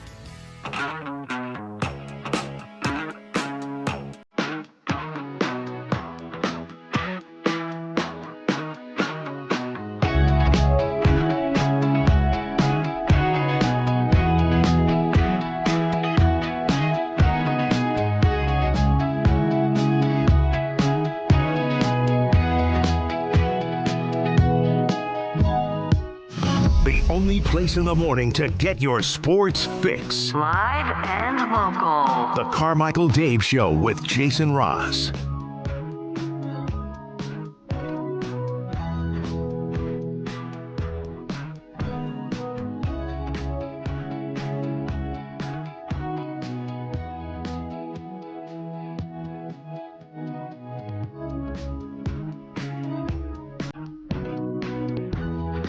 Welcome back. From the 916, Mike Brown's a central figure on the Knicks. They made it to the Eastern Conference Finals without him. They made it to the NBA Finals with him. I'm going to go back and kind of dig up a take I had a couple weeks ago. Because I do believe this. And this isn't a black and white situation. There's nuance to what I'm about to say. But I think this just goes back to the fact that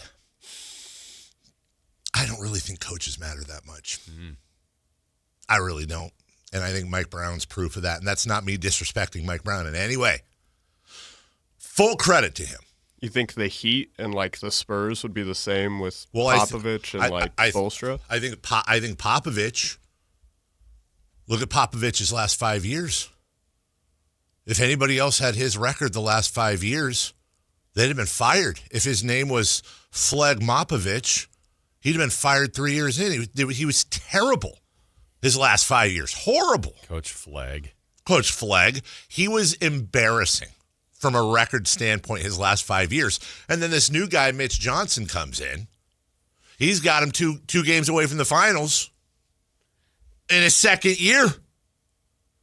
How much were the Spurs truly covering up the deficiencies of horrible coach Greg Popovich? And that sounds so asinine because it is. Just like Mike Brown. Now, Mike Brown, here's a fun take for you. I agreed with them letting Mike Brown go last year. I said it on the air, and I stand by that. He had to go. Somebody had to go, and they weren't going to trade the roster. They had to do something. But that doesn't mean he deserved to be fired, if that makes sense. He had to go. He didn't deserve to be fired. Somebody out there right now is going, Dave's talking out of his ass again. No. The dysfunction here was so bad that they had to shake something up, and they couldn't make any trades that were worth anything. They had to pull a lever. Mike Brown was the patsy. Mike Brown was the fall guy. Mike Brown didn't commit the foul at the end of the Detroit game and make them lose. He was 100% the fall guy, but something had to happen. You had everybody, you had the front office of this organization. Let's remember here. The front office organization was in shambles the season before last. Shambles. You had an assistant GM leave for a college in the middle of the stinking season. You had people jumping ship left and right. You had factions and camps and people separating themselves. And thank God for Mike Brown. And the connection we don't want to make, or when I say we, I mean many fans, which is why they get so fired up with De'Aaron Fox, is De'Aaron saw the same thing and went, this is a joke. I've been here 7 years and it doesn't get better. And then the moment we start to get better, we don't make the right moves. We don't sign the three guy, whether it's Anunoby or whoever, or Pascal Siakam, excuse me. I'm done, dude. I'm not committing another max. I'm not committing to this team for another 4 or 5 years of my life. I need to get the hell out of here, and I'm going to go join a team that's not even in the playoffs because I have a vision, and his name is Victor Wembanyama, and now he's 6 games away from a championship. Look at it. Did Eric Spoelstra forget how to coach? Did Rick Carlisle forget how to coach this year? Coaches matter in the sense of the Knicks needed a new. They had and it was the perfect move by Leon Rose. They had a taskmaster. Tom Thibodeau's reputation as a head coach is he will run his guys into the ground, take no gov, do it my way or the highway. Blah, blah, blah. Mike Brown is, let's turn on the Jets and have fun, and I'm a player's coach. And a coach is as much a psychologist as anything else. And don't get me wrong, substitution, patterns, and timeouts, and replays and reviews. And I'm not saying I could or you could, but I will say this. I will say this to everybody listening right now. None of you, unless you're somebody in high school right now that's awesome, and good luck to you, none of you are ever going to play in the NBA. None of you are ever going to play in the NBA. But let's put it this way. If your entire family was taken hostage and they're going to be held on to until you make the NBA either as a player or a coach, which path you going down? Eric Spoelstra started out as a video coordinator for Pat Riley. Full credit to him. He busted his ass. He worked his way up. And by the way, he played college ball, a little bit for Portland State. Like there's a background there. But that is a learned skill. Whereas there are NBA players that are a combination of skill and work ethic for sure, but let's be honest. No matter how hard you or I worked in high school, Jason, or you, Anthony, or anyone listening right now, we're not making the NBA because we don't have the physical tools to do so. Right. So when I see the whole Mike Brown's with the Knicks and they're in the finals now and we made a mistake, well, sure. But I and this is why I don't get that upset with Doug Christie and the whole Doug Christie thing. It's the players. Now, if you give the Spurs and you put Doug Christie coaching the Spurs and Mitch Johnson's coaching the Kings, how do you think the discourse is about both of them? I don't know if they'd be as good. I don't. But people be like, man, imagine if the Spurs fired, when Greg Popovich had the stroke and retired, and they told Mitch Johnson, you weren't getting the job. Right. We're going to hire Doug Christie. Okay. And Doug goes over to San Antonio. And we go, hey, that Mitch Johnson guy is kind of impressive.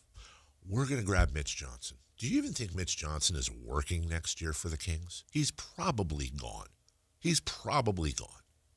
Meanwhile, Doug Christie, how do we let this guy go? We had this amazing young coach. We had him on our bench, and we let him go. Look what he's doing with the Spurs.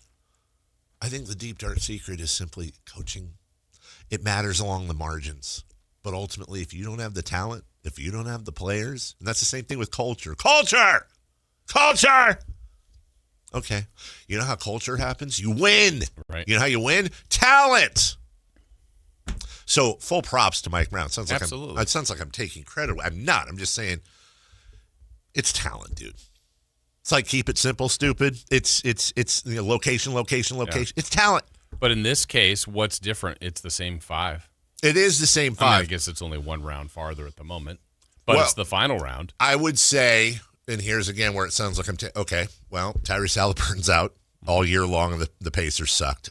You had Jason Tatum out almost the entire year, and Boston didn't get it together. They had a lot of things going for them, and the Cavs made the mistake of bringing the infection in called James Harden. There were some things that went their way. That being said, you also you take Tom Thibodeau and his style. This is the ultimate Doug Collins, Phil Jackson situation. Yeah. Doug Collins is a great coach. Tom Thibodeau is a great coach. Also, that is funny to watch you drink out of your coffee mug and try not to put your eyes out with your stir sticks. You actually squinted your eyes. That being said, not that part, but the part I was saying before, when you have this yin and yang situation, they brought in a player's coach to replace a guy that has a reputation of not being a player's coach. I think a lot of that freed these guys up, and you have the mountain climber coaches like like Doug Collins, like Mark Jackson, and like Tom Thibodeau. And then you have summit coaches. Those are guys, not Pat Summit, guys that get you to the top. That's a Phil Jackson. That's a Steve Kerr. And it looks like that might be a Mike Brown. Yeah. So, I also wonder if those coaches that have come in, ironically, sometimes people talk about you don't skip the steps. Yeah. I mean, the Knicks were close last year. Yeah. They hadn't gotten as far as that. Well, this year they went one level above. Yeah, it was with a new coach. Sure. But they kind of did the steps of they've been a playoff team. Oh, they won a series. Yeah. Got to the conference final. And now they broke through. But he was the right part of that. I'm old enough to remember real actual media members that have respect and aren't clickbait artists saying that Mike Brown might be on the hot seat if they don't make the finals. Yeah. I'm not entirely sure he's off the hot seat. I think he's fine. It would be hilarious in all the stupid ways if they let him go after making the finals. But I think he's okay now. Yeah. The idea that Mike Brown, and again, all respect in the world to him, went to New York and was like, oh my God. I need to win the whole thing. Eureka, I found the key to unlocking this team. And now all of a sudden, because of the offense they're running or the magic thing that he's doing, now they're in the finals. Okay, well, why don't you take Brunson or Cat or whomever off that team, injured, whatever. Yeah. And all of a sudden, Mike Brown, wow, he's really lost. He's kind of lost his edge. We'll take a break. When we come back, we'll go around the diamond, including the A's. How did everything start with Seattle? Jason was there. He'll give us a first-person view of that next. The X Games are coming to Sacramento. Join Kayla Anderson at Sactown Sports 1140 at Cal Expo Center from June 26th through the 28th to watch the top action sports athletes in the world go head-to-head with 3 days of high-octane competition, BMX, skateboarding, and Moto X, plus live music from global electronic music icon Cascade, Grammy-winning producer Artist Mustard, and DJ Subtronics. Get your tickets today at xgames.com. Your local sports leader, Sactown Sports 1140. If the world were like a Sleep Number mattress, everything would adapt for your comfort. Because as your life changes and your body changes, Sleep Number mattresses adapt and shift to give you personalized comfort night after night. And now it's the final days of our Everything's on Sale event. Save up to $1,200 on mattresses. Our Memorial Day event ends Monday. To experience a whole new world of comfort, visit a Sleep Number store or go to sleepnumber.com. Sleep Number, to a good life sleep. Joe Fallon did something smart. He saved hundreds on auto insurance switching to Progressive. With that money, he commissioned a portrait of himself. Does Joe already know what he looks like? Yes. Do guests know what he looks like? Also yes. But not as art. It's Joe's savings, and if he wants to spend it on a velvet painting of himself with a white tiger at his feet, we say, roar, Joe, roar. Switch and see if you could save with Progressive and treat yourself. Progressive Casualty Insurance Company and Affiliates. To 15-year-old Harper, buying an $80 vintage rock t-shirt is a great investment. To Harper's mom, this logic has a few holes in it. So she helped Harper open a Wells Fargo Clear Access banking account. With no overdraft fees and tools to track spending, Harper's learning. one heavy metal tee at a time. However you make money work, Wells Fargo can work with that. Terms apply. Visit wellsfargo.com/deposit disclosures for fees and details. Toyota's Memorial Day offers are extended. Zoom past the pump all summer long in one of Toyota's 21 industry-leading hybrid and electrified models. But hurry in while there's still time to save at Toyota's Summer Starts Here sales event. Score deals on the 50 MPG Corolla Hybrid and the 51 MPG Hybrid Camry. Or get 0% APR on Toyota's newest EVs, the CHR and BZ. Don't miss out. Extended Memorial Day savings end June 1st. Toyota. Let's go places. Offers available through TFS to buyers with premium rated credit. Cannot be combined with other offers.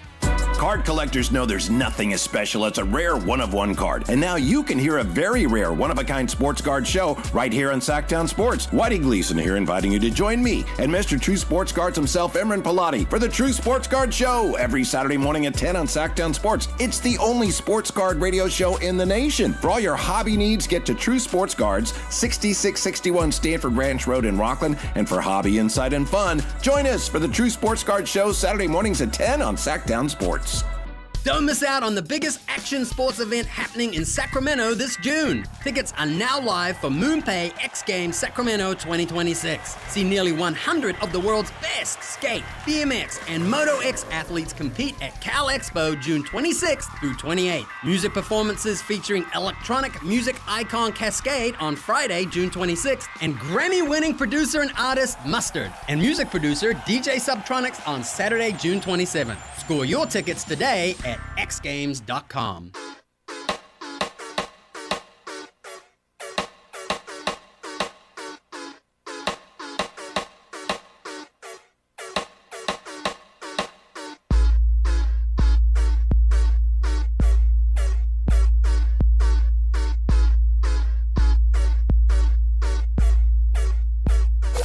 Waking you up with the best in local sports. They just make it interesting, you know? It's the Carmichael Dave Show with Jason Ross on Sactown Sports.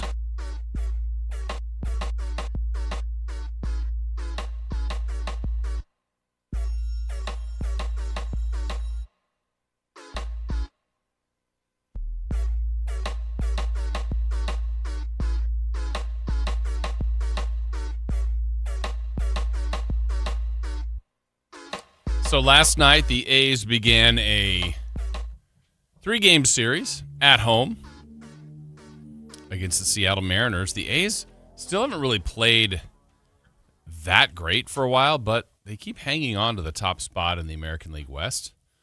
So Seattle pulled a little closer. Who sang that, You Keep Me Hanging On? Set me free, why don't you, babe? I'm sure there's been a couple. Get out my life, why don't you, babe? Ooh. Is it Kim Wilde? I don't feel like it is. I'm going to be mad. I'm going to be mad, too. Maybe it is. Maybe it is Kim Wilde. Keep me. I think it's I know there's a couple versions of it. Not You Keep Me Hanging. Oh, dude. Jason. The Supremes sang it originally. Yeah. Remade by Kim Wilde. Good for you. Wow. I feel usually you're yeah. So that's the A's. It really is the A's this year. It's like they've been in first place in the AL West longer than anyone else. But let's go back to the Indy 500. What I'm scared of is I feel like the A's are going to lead the race for a long, long time. And either the Mariners or the Rangers, my guess is the Mariners, are just drafting them. Yeah. And then, want a slingshot past them. Like, I would like to see them build up a big lead. And the Rangers, I think, have lost 4 in a row. Yeah, I got no hit yesterday. Yeah. But, okay, dude, you got the Mariners at home. Let's go.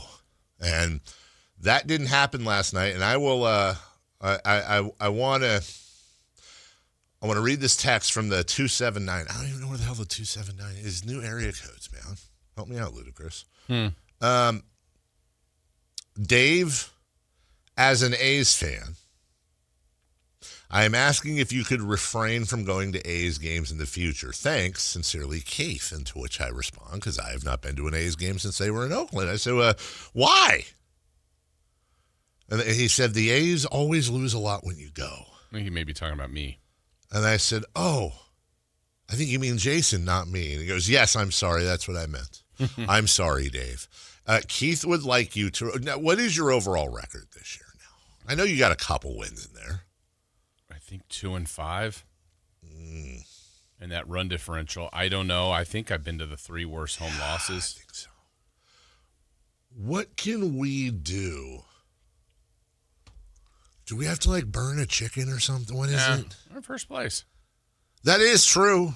The scenario, though, as of this minute, the very real scenario, which I don't think would be good, like, they're in first. Mm-hmm. Let's say they stay in first and they win the division. Super exciting. They would likely be the worst division winner. That's right. Which means you play the best division winner. Or the best wild card. Wild card, excuse me. The Rays. Yeah, go ahead. Which at this minute would be the Yankees. Yeah. What's the dilemma? But that's good. Hosting the Yankees? Yeah. Would be terrible here. Why? Because all the Yankee they fans? finally have a home playoff series. And it would be a lot of Yankee fans. Mm-hmm. Yeah.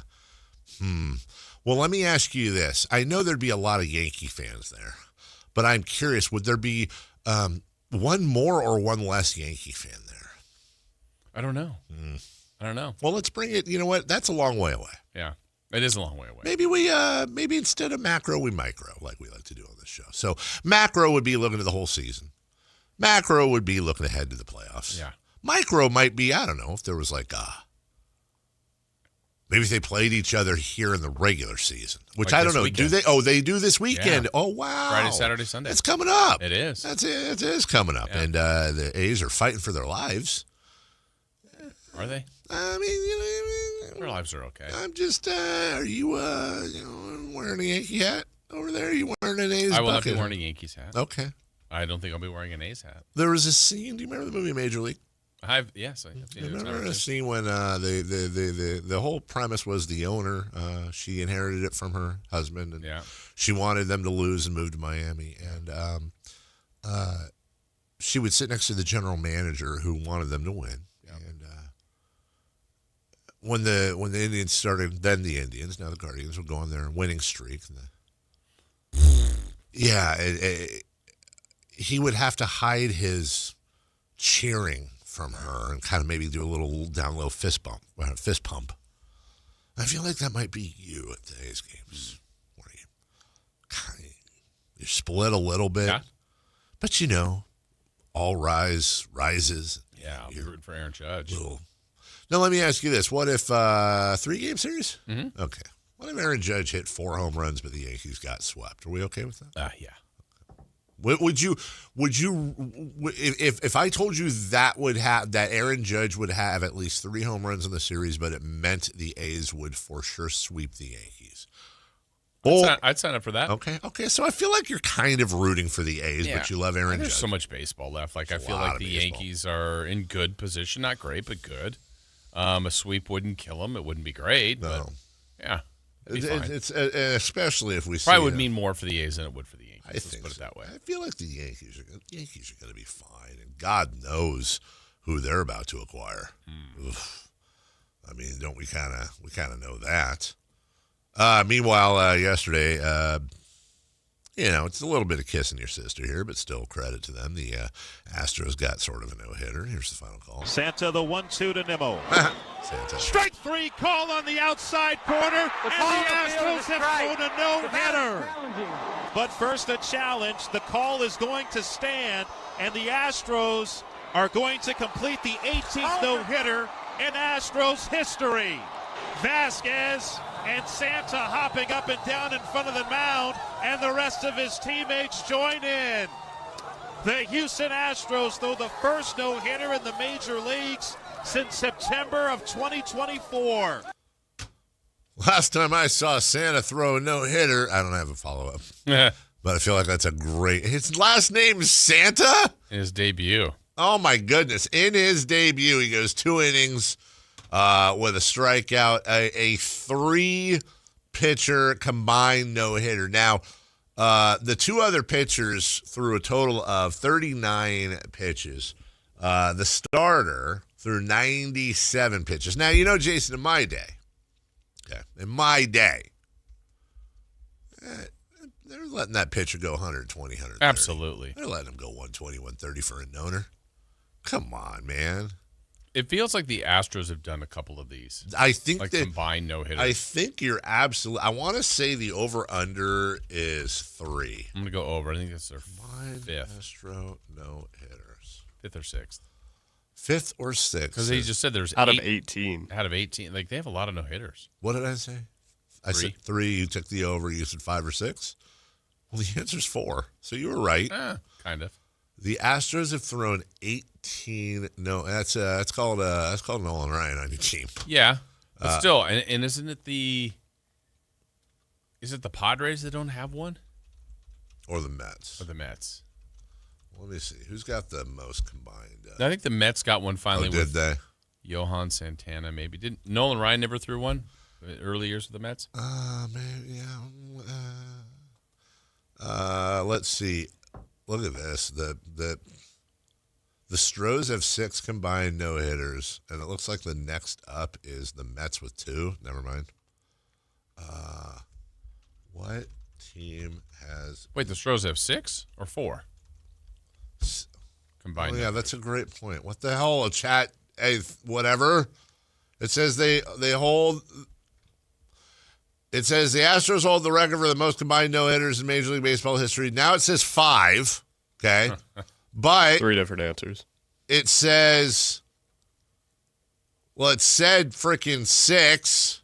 Oh, by the way, there's no active baseball team with 0 no-hitters, according to that. Oh. Although I thought you were right about the Padres. So this says 5. Maybe I finally got one. I can't remember. And then, is it? I don't. You know what? This is why AI is not. Maybe it's a perfect game you were thinking of. No, it says the Astros have thrown 18 no-hitters in franchise history, including the playoffs, and have 4. Oh, you know what it might be? This might be old. So maybe it's 5 now, and this was 4 before. Okay. That would make sense. Yeah, but even though they have old Santa on the list, but whatever. Can we come up with a different name for a combined no-hitter than a no-hitter? Yeah. It's like I don't know, a bro hitter. I don't know what the hell you call it, but like I know it's still like a great. It's not the same. It's a great accomplishment. It's not the same. It's not the same when it's combined. No. Also, I think there should be a name for something that's in between a perfect game and a no-hitter if it's an error or a hit. That's a no-hitter. Yeah, but like it's better than a no-hitter. If you give up no hits and no walks, and the only way somebody got on is an error, that's not a perfect game. Right. But that's not the pitcher's fault. But so I think it's better than a no-hitter, but it's not a perfect game. Did I tell you? I don't know if I ever got a full-on answer to this. This is a game you were attending. It was the River Cats where you and I think Keith. Yeah, Nate and Mike D all threw out the first pitch. The very first batter of the game hit a foul ball down the third baseline. Easy play. The third baseman dropped it. So they ruled an error. But he didn't get on. It was foul. But it was a pop-up. He just dropped it. They ruled an error because that's easy play. And then game went on. It was like, we were in the 6th inning and there were no hits. But I'm looking up there and I see the one error. I go, wait a minute. Nobody got on base, though. If he finishes this, isn't it a perfect game? That's a great point. But they ruled an error because he dropped the ball. And I don't know what the answer would have been. Now, they eventually got hits and it didn't matter, but I don't know what the answer is. It's not a perfect game. How weird is that? I know. But nobody could have been 27. Yeah. But the error was dropped, but like it was a foul ball. I could be wrong here, but I feel like it's the same. Not the same thing, but it's like the whole like if if somebody walked or whatever, and then there was a double play and they still faced 27. So it was like, but they didn't reach base. But they didn't reach base. Unless you can retroactively take the error away because the guy didn't. I mean, why is it an error if he didn't get on base? What a crap perfect game if it got retroactively like ruled the next day. It wasn't an error. Do you still jump up and down and get a hug? Yeah. If it's like 3 p.m. the next day, you found out you threw a perfect game. Hey, I won. Why are you hugging me? We'll take a break. When we come back, let's reset the conference finals on both sides. Got some stats for you as well. As Jason, we're halfway through. That's fine. How about that? We'll do that next. Take Sactown Sports with you everywhere you go with the Sactown Sports app. The most in-depth coverage of the Kings and 49ers. A library of written and video content. And All your favorite personalities all in one place. Download the Sactown Sports app today and get in on the action. Your local sports leader, Sactown Sports 1140. This is the story of the one. As a safety manager at a manufacturing plant, he does everything he can to keep his coworkers safe. From finding ways to reduce risks to keeping safety supplies in stock. And for that, he relies on Grainger. Grainger offers a broad range of quality products and next-day delivery, so he can always play it safe. Call 1-800-GRAINGER, click Grainger.com, or just stop by. Grainger, for the ones who get it done. Mike Rowe here with another fun fact. If your concrete is cracked or uneven, you can actually lift it back up. Whether it's a sinking driveway, a patio, or a sidewalk, do yourself a favor. Call Groundworks. I spent some time working with these guys. They're the real deal. Their people are trained and certified to lift your concrete slabs.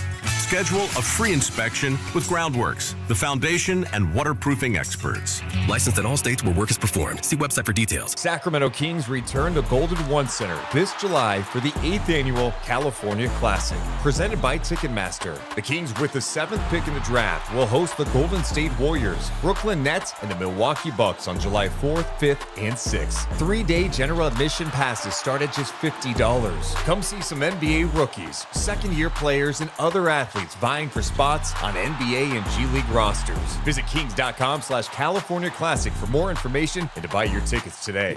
Hi, I'm Chuck McDowell, the timeshare cancellation guy and founder of Wesley Financial Group, and I want to set the record straight. I am not an attorney. I've never wanted to be an attorney, and the truth is I really don't even like attorneys. If I sound like an attorney, I'll apologize. But what I've learned in my 15 years in the timeshare cancellation business is you don't need to be an attorney to get folks out of their timeshare. After 15 years and over 50,000 cancellations, I can tell you with confidence, we know how to get you out of your timeshare. Call us today and we'll send you our timeshare exit guide absolutely free with all your options for cancellation. Attorneys, this was meant to be funny, so please don't sue me, especially my friend Kenneth from Black River Falls, Wisconsin. Call now for your free timeshare exit info kit. 800-881-8686. That's 800-881-8686. 800-881-8686. Hi, I'm Adam Johnson here with Golf Fitness Solutions. If you want more distance, less pain, better mobility, and a body that holds up for 18 holes, come see us. We're expanding in Carmichael, and you're invited to our grand opening party on June 13th from noon to 4. Tour our new space, meet the team, try the simulator challenge, see if you can make a hole-in-one, and learn how golf-specific training, stretching, massage, and assessments can help your game. Call 916-802-5175 or visit us at golffitnesssolutions.com for more information. KHD1 Sacramento, KYMX HD3 Sacramento. From the Power Business Technology Toshiba Studios. Sactown Sports 1140. The Carmichael Dave Show. He's on the microphone when he's not on the microphone. He's playing a song, and when he's not playing a song, he's on the microphone, and then boom! With Jason Ross. No, he didn't! Yes, he did! Call or text at 916-339-1140. It's the Carmichael Dave Show with Jason Ross on Sactown Sports. Oh, I like this. Text line at 441140. Welcome in. For the 916, call it a faux hitter. I like that. Almost good. Almost good. Jason, befitting your personality, meaning you're just not a flashy guy, and I love that about you. You just do what you got to do, and you do it well. You have a very reliable vehicle that gets you there, and it's not a Lamborghini, but it's not a, I don't know, whatever the opposite of that is. But I never know if you're the more. You've had this. How long have you had your car for? This car is a 2004. You bought it new? No. Oh. It was my wife's car before, but you've had it since 04? No, she probably had it in about 06 or 07. Wow. Didn't you used to drive like a 4Runner or something? I had a Explorer. So you guys have had this car for 22 years. Something like that. See, that's awesome. I don't know what the average is, but I got to think the average. What are the averages? Anthony, you can Google this. What's the average? I think it gets brought down. A lot of people lease cars. Well, that shouldn't count. I never understood. Okay. You just want own? I never understood leasing. I mean, I get that it's a lower payment, and but you still got to put money down, right? And then you can. The one that always gets me is you can drive it, 10,000 miles a year, and then it's a quarter a mile. Can you imagine being towards the end of the year and being oh my God, I got 100 miles left? According to Reuters. Yeah, that's fine. How do you say Reuters? That's not a normal word. I know it looks like Reuters. Reuters. Yeah, 8 to 8.5 years is on average in the U.S. how long people own their cars. You're almost we triple. elevate that. Yeah, you elevate that. If you are looking for a new car. This just came across my desk here. I like saying that. I don't have a desk. Ferrari has unveiled their first ever electric car. Okay. I believe because it's Italian, it's pronounced the Ferrari Luce. It's Luce. I feel like that's a Luce. The car was designed by former Apple executive Johnny Ive, also of Short Circuit fame. Johnny Ive alive. Who's Johnny? Johnny. Who? DeBarge? Yeah. Oh, man. I just kind of want to soak in that. That is absolutely a banger, Jason Ross. Who's Johnny by? Was it DeBarge or El DeBarge? I think it was El at that time. It was El DeBarge, and then the band was DeBarge, right? Mm-hmm. Yeah. That was a banger. Anyways, it's an electric car. Mm-hmm. First Ferrari electric car, and here's the amazing part: it will only set you back $640,000. Okay. Yeah. Does that look like me? Maybe not the baby blue. What? Well, maybe the baby blue. Yeah, huh? Look at that. Really it's clean inside. It's nice. This might be mean. It looks like every other electric car. I don't necessarily disagree with you on that. It doesn't look like a Ferrari. It doesn't look like a Ferrari. It's like when they made the Mustang. Sorry to everyone who drives one of those. It's a cool car, but it doesn't look like a Mustang. I feel like, doesn't the back look like a Mustang? It tries, but it's still like a crossover. It's not. It doesn't look like a muscle car, I guess is what I'm saying. It has the same tail lights. Interesting. Real quick, and then we'll get to the topic here. But there's just no way around this one. How is this not a banger?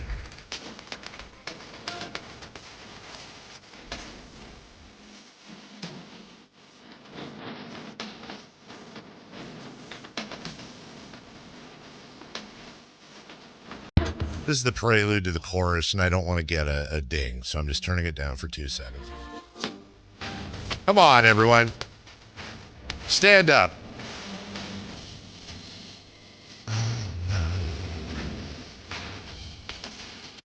Just banger.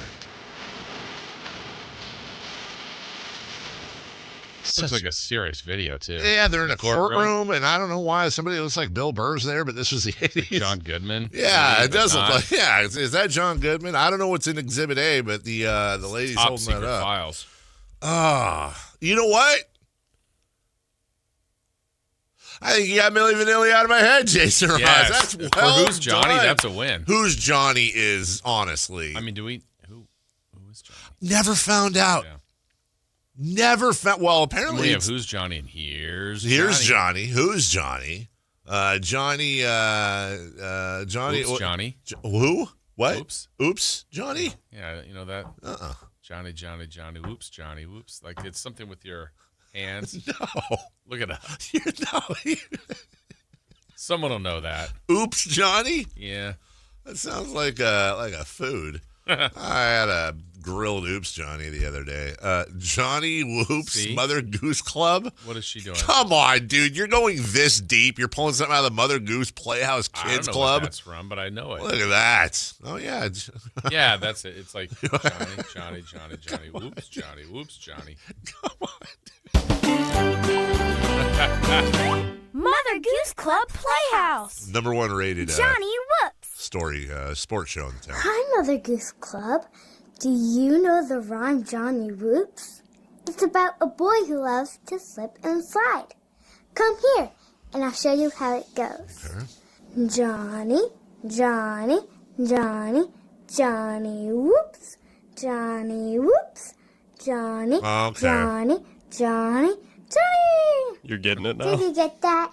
How about one more time? Okay, all right, hold on. I got this. All right. So you hold your hand out, right? So I'm holding my left hand out, and you start at your pinky, right? And so the space between your pinky and your ring finger is Johnny. It's the top. It's the top. Yeah. Johnny, top of the pinky. Johnny, top of the ring finger. Johnny, middle finger. Johnny, and then you go down the slide. Whoops, Johnny. Back to the top of back to the top of the thumb. Johnny. Whoops. Back up to the. I mean, just Johnny. Whoops, Johnny. Whoops, Johnny. So we got here's Johnny. Whoops, Johnny. And who's Johnny? Here's Johnny. Carson. Yeah. And Johnny 5 is alive from Short. That's our. And Johnny Manziel. Yeah, Johnny Manziel. All right. Anyway, so if you don't want a Ferrari, that's fine. What else is going on that I got for you? Because we're going to reset these things. Already went through that. Well, let's we can talk a little bit about James Harden. I got some James Harden figures for you if you're interested. James Harden is now tied Karl Malone for the most playoff wins without an NBA title. Is that like when Crash Davis broke the minor league home run record? It's very much like it. It's a record, but also you don't want that record. You don't want that record at all. By the way, now that the Knicks are in the finals, Jason, for the fourth year in a row, the Eastern Conference champion lost in the Eastern Conference Finals the previous year. Yeah, that's what I was trying to say. Is this just the step, and Mike Brown was the benefactor of being on the right part of the step? But that also means the Cavs are going to be in the NBA Finals next year. There you go. Look out. Yeah, maybe. He was just part of the they were the 1 seed last year, fell short. They were worse this year, record-wise, regular season. Made it farther. Well, they did acquire James Harden. Yeah. And in the Eastern Conference Finals, in the second half, James Harden averaged 4.8 points, 1.5 boards, 1.5 assists, 1.7 turnovers on splits of 24 and 8 in 17 and a half minutes. That would extrapolate to 35 minutes a game. So that's good. Here's what James himself had to say about his series against the Knicks. And let me undo that, and here we go. Somebody's asking him a question. Blah, blah. How do you feel like you did, James? I think I did pretty good, Like, I don't grade myself off shot making. I think coming here was just a piece to fulfill whatever needs to be fulfilled. And, defensively being extremely solid, offensively, getting guys shots and fitting into a system that was already in place. Yeah, okay. Yeah, all right. I mean, look, he's easily going to be the fall guy, and that's okay. I mean, I don't even really want to defend James Harden. I don't know that. But he won't defend you. See what he did? He only took 8 shots. Sorry. Yeah, shocking. They whimpered out. Like, it wasn't just him. Like, Mitchell had a big night, but, like, just the whole team. Like, nice. Catch Blanco Nino. Nice heart and pride level. Yeah, it's not James Harden. Right. Hey. Right. Jason, here's the thing. When the truth is staring you right in the face, sometimes you got to slay the bear. And as they say,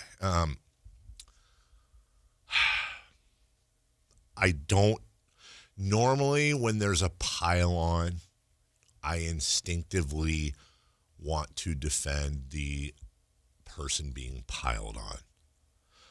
I cannot do that in this case because I have been very consistent before these playoffs for years now that James Harden is the biggest. I don't like using what's a substitute for team cancer? Cancer is just too serious to me. Team. He's not good for teams, dude. Fraud. Ball and chain. And when I say fraud, he's an incredibly gifted scorer. Even though I don't think he plays ethical basketball. I think he's one of the founding fathers of flopping.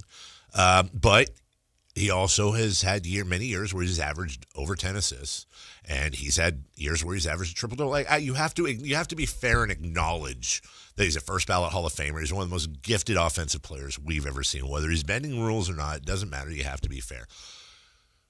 It's not just his style of play. He infects the teams he is with. Now, I did some research this morning. I did. I took a look at every team he has joined since Oklahoma City.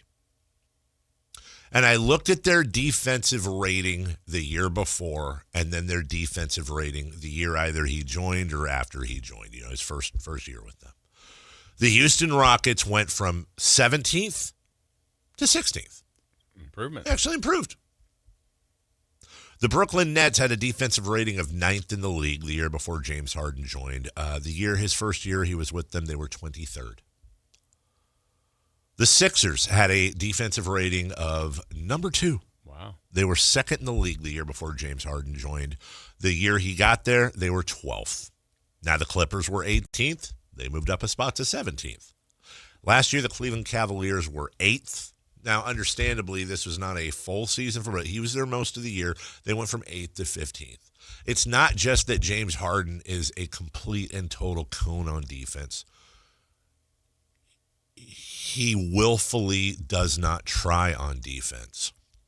And he infects the team he plays with. I love Donovan Mitchell. Did you have quitting issues? Were there quitting issues with the Cavs last year? Have we ever heard of quitting with Donovan? The team itself, whether it's Donovan Mitchell, whether it's Joel Embiid, who, if you look at Joel Embiid's playing style and career, pre and post James Harden, it's ridiculously different. He infected Joel Embiid. He infected what was a very good front office guy in Daryl Morey and completely laid waste to him.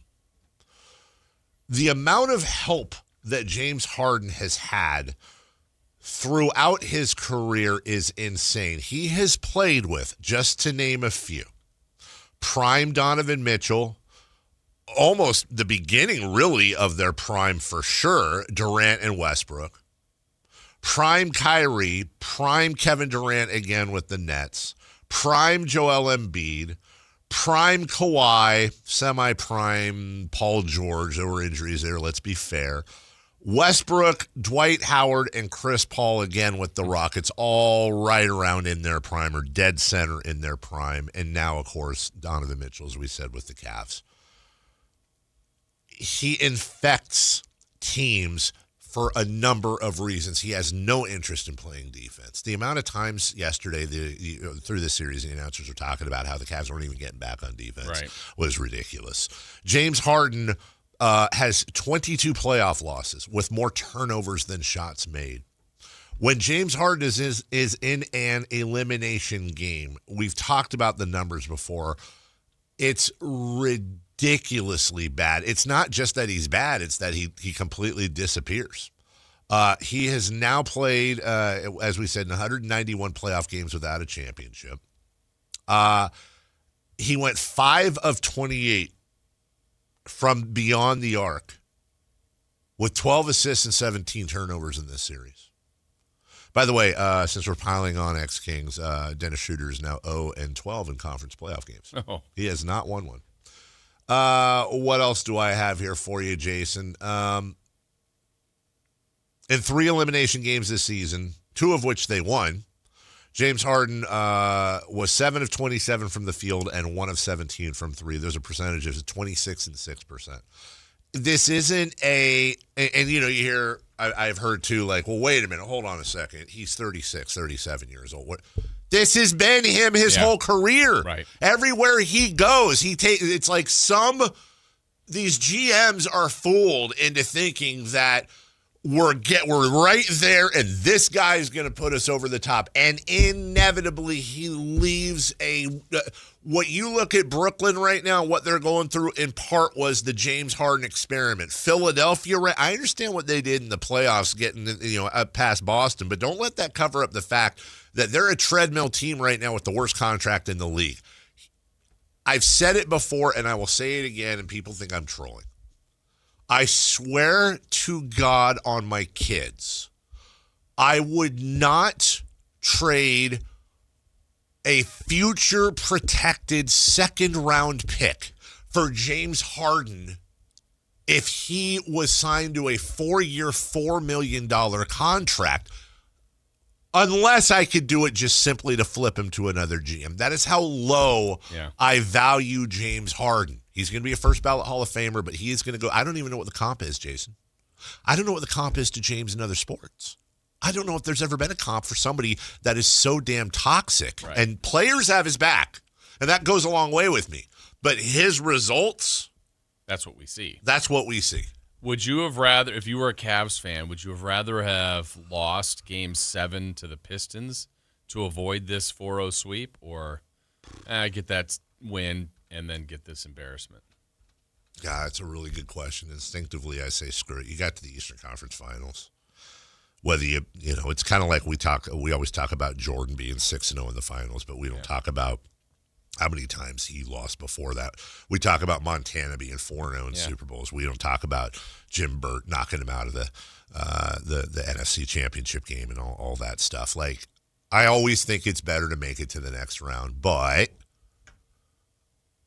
I will say this. I think it's better they got to the Eastern Conference Finals at the same time.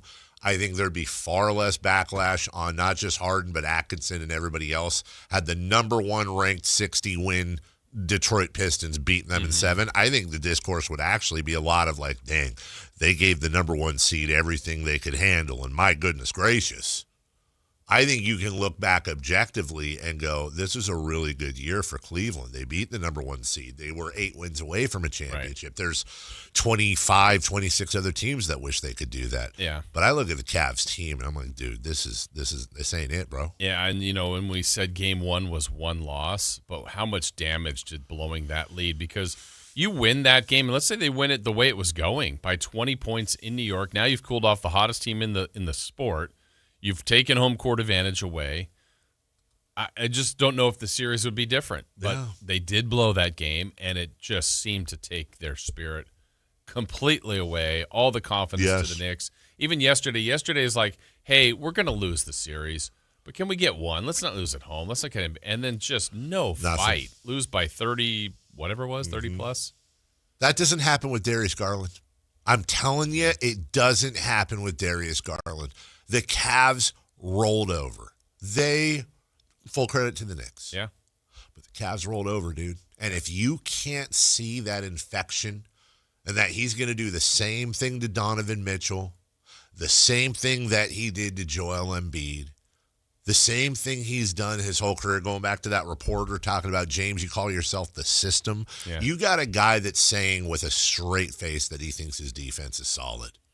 And then all you see on tape is cone. Nobody expects James Harden to defend. But, bro, it's something. Do something. Right. And it just, honest to God, smart people keep falling for it. Smart people keep falling for it. Players I respect. Like, when I hear Don, I don't know if you heard what Donovan Mitchell said about James Harden, but it was glowing. It was more than just a teammate saying it because they have to. Oh, it was just, it was. It was. He loves James Harden, and it came through. And he blames the discourse and the media and this and that and all that. I'm going to try to find it here because I have a ton of respect for Donovan Mitchell. And when he says that, I don't care how much I want to go into James Harden. It occurs to me that I'm some stupid idiot talk show host, and he's Donovan flipping Mitchell. Here you go.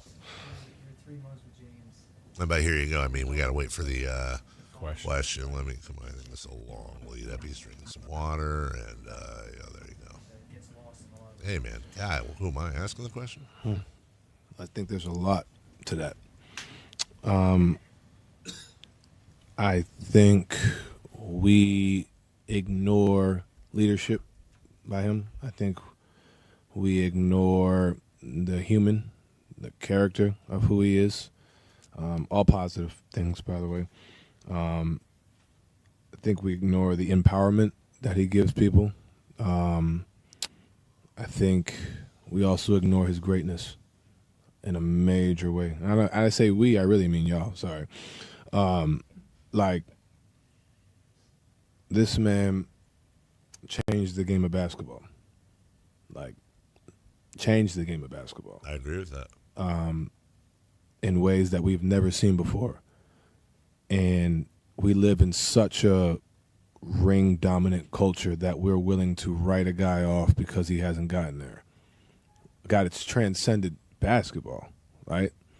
Like, in 75 years, no one's been able to do what he does. You could say the same thing about Steph Curry, Allen Iverson, right? Like Michael Jordan.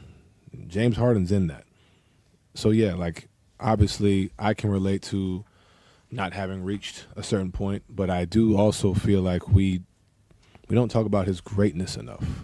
We don't talk about the person he is. He played alongside Joel Embiid, and Joel Embiid won MVP. He was 2 inches away from a conference finals with the Brooklyn Nets. Like, some of that is just unlucky stuff. Like, you can't control that. And he was on a bad hamstring. We don't talk about him playing through this. Man, I don't know if his thumb is still messed up. He hasn't said nothing since the report came out. We haven't heard nothing about it. Like, we don't talk about the mental fortitude to deal with that. Like, I don't know what it is, if he's healthy or not. I wouldn't be able to know because he has the same way he could have one leg and he'd be the same. And I think it's really, truly unfair, to be honest. Now more than ever, now that I see it on a daily basis. But that's just the society we live in. That's the world we live in. We're a ring culture. That's just how we are. Good answer, I guess, but I love Donovan Mitchell. But I think it's kind of what you said earlier too. Like, there's no one debate. Like, he's a Hall of Famer. Yes. Like, that's not the point here. Is where legacies get solidified and added to is winning the bigger games. Mm-hmm. And more times than not, he has had. You know, everybody's allowed. Like, oh man, James Harden last night in Game 7, he had a rough one. Okay. But the list isn't like there was like 1 or 2 of these in his long career. It's more than the other way around. That's right. He's not the reason they lost. He's a reason they lost the series. Yes. And you made a trade, a big investment to bring him. And because of the good things he can do, he didn't do enough of those to help them get over a team that's really good. I mean, that would have been a feat to beat the Knicks. But besides Game 1, they didn't put up much of a fight. And sorry for him, but he's going to get labeled as a big part of that. It's like when we talked about, was it Game 2? No, Game 1, the comeback, when they were just ISOing him the whole time. And it was like, okay, that's who he is, right. Kenny. Do something about it. We can blame James all we want, but James is a symptom. The disease is the front offices. The front offices that continue to get, and by the way, he's on a $45 million player option next year. These front offices that continue to get suckered by this, and these are people that get paid a lot of money to look at this guy's game and go, that's the difference. James is who James is. James is the guy that shows up overweight damn near the memes of James looking like he's in a fat suit every single year when he shows up to training camp, or every other year when he shows up to training camp and does his thing. And the way he plays, the style he plays, the lack of, I can't watch. There's no one I hate watching play more than James Harden. I would rather watch Chris Pauls play. Yeah, exactly. Than watch James Harden play. And when Harden and Embiid were together it was just basically everyone was getting sniped all the time. It was unwatchable. But they'd win. Yeah, they'd win more than they lose. We'll take a break. When we come back, speaking of James Harden, we can do a Cavs postmortem here. Also get back to the Thunder and Spurs side as well before we get to what's hot. And the All-NBA teams coming up at 9 a.m. Did they get it right? And what about Sacramento? Not this year, of course, but what about the past for Sacramento? We'll talk about all that next. Take Sactown Sports with you everywhere you go with the Sactown Sports app. The most in-depth coverage of the Kings and 49ers. A library of written and video content. And all your favorite personalities all in one place. Download the Sactown Sports app today and get in on the action. Your local sports leader, Sactown Sports 1140. This is the sound of Claire, cooking dinner at home.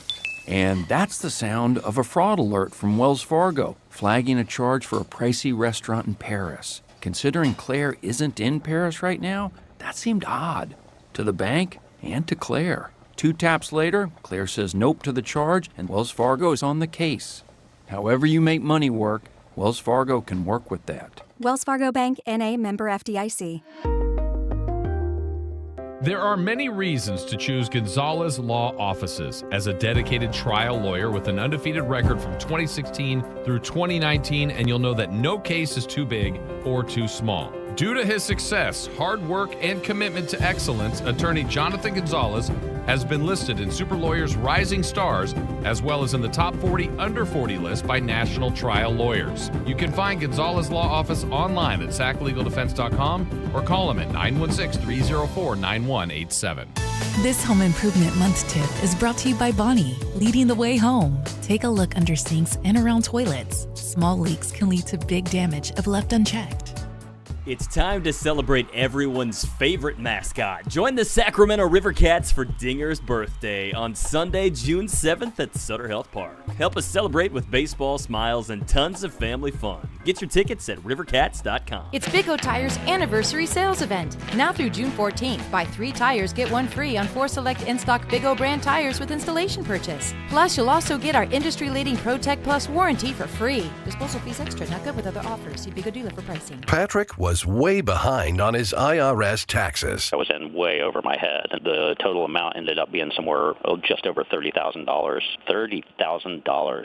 Then the IRS came to collect. Started getting letter after letter. A lien had been filed against me. They were going to basically hang me completely out to dry. He had to do something. That's when I reached out to Optima Tax Relief. Patrick's life quickly got a lot easier. It was very easy, pretty much hands off. They picked up the ball and ran with it. And how'd it go? I couldn't believe it. I had to ask 2 or 3 times. I saved an incredible amount of money. How does Patrick feel about Optima? Couldn't be happier. They definitely helped me. Optima Tax Relief, the best place to call. They're the best in the business. Do what Patrick did and call Optima Tax Relief for a free consultation. Call 800-375-2922. 800-375-2922. 800-375-2922. Optima Tax Relief. Testimonial from an actual client. Some restrictions apply. For complete details, please visit OptimaTaxRelief.com. It's the Memorial Day Sell-a-thon at Folsom Lake Ford with employee pricing. Plus, get 2.9% financing. Plus, $1,000 trade assistance on select new Fords. Hurry to Folsom Lake Ford today. FolsomLakeFord.com. On approval of credit, see dealer for details. In celebration of 80 years of 49ers football, Sactown Sports is counting down 80 of the most memorable moments that have shaped the team's storied legacy and winning tradition. Here's today's faithful flashback. Number 75, Jimmy Garoppolo's Golden Thumb. A disappointing loss 2 days before Christmas to the Tennessee Titans was one thing, but compound that with a torn UCL in the thumb to starting quarterback Jimmy Garoppolo, and the 2021 season was slipping on the red and gold. After sitting for 1 week, Jimmy G returned to the field in the season finale, only to see a familiar face on the other side, the Los Angeles Rams. The 49ers erased a 17-0 first-half deficit, but would need a scoring drive in the final 2 minutes to force OT. Jimmy G found Juwan Jennings for the tying score in the closing seconds, and in overtime, a Robbie Gould field goal and a pick by Embry Thomas preserved the win and sent the 49ers to the postseason. Faithful flashbacks on Sactown Sports 1140.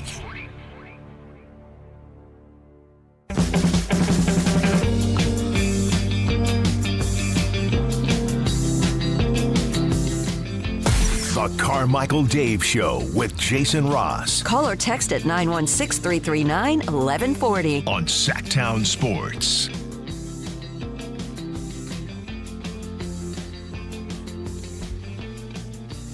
Oh, man, I was going to say something to you, and then you said something Threw you back off. to me. 1-800-920-1140 is the phone number. Good morning, Tin. Good morning, Dave, Jason, and Anthony. Hey, with the New York Yankees coming after this Seattle series, you'd have to think the crowd over on the East Coast is going to be extra rowdy. I would agree with you, even though they're here on the West Coast. They may, once they get over here, they're already partying it up. Plenty of people already went to jail last night. I'm sure when they get over here, though, they got to keep it down because they got to remember where Mike Brown came from. And, they got to be appreciative of Mike Brown's right doings, so his resume built up for when he found success. Great. No, honestly, it's a lot to unpack there. Yeah. Did you unpack it? I'm unpacking right now. Like, shout out New York. Shout out New York. And do you think when New Yorkers get together, they have? Wait, what? Do they go out to dinner and eat Italian?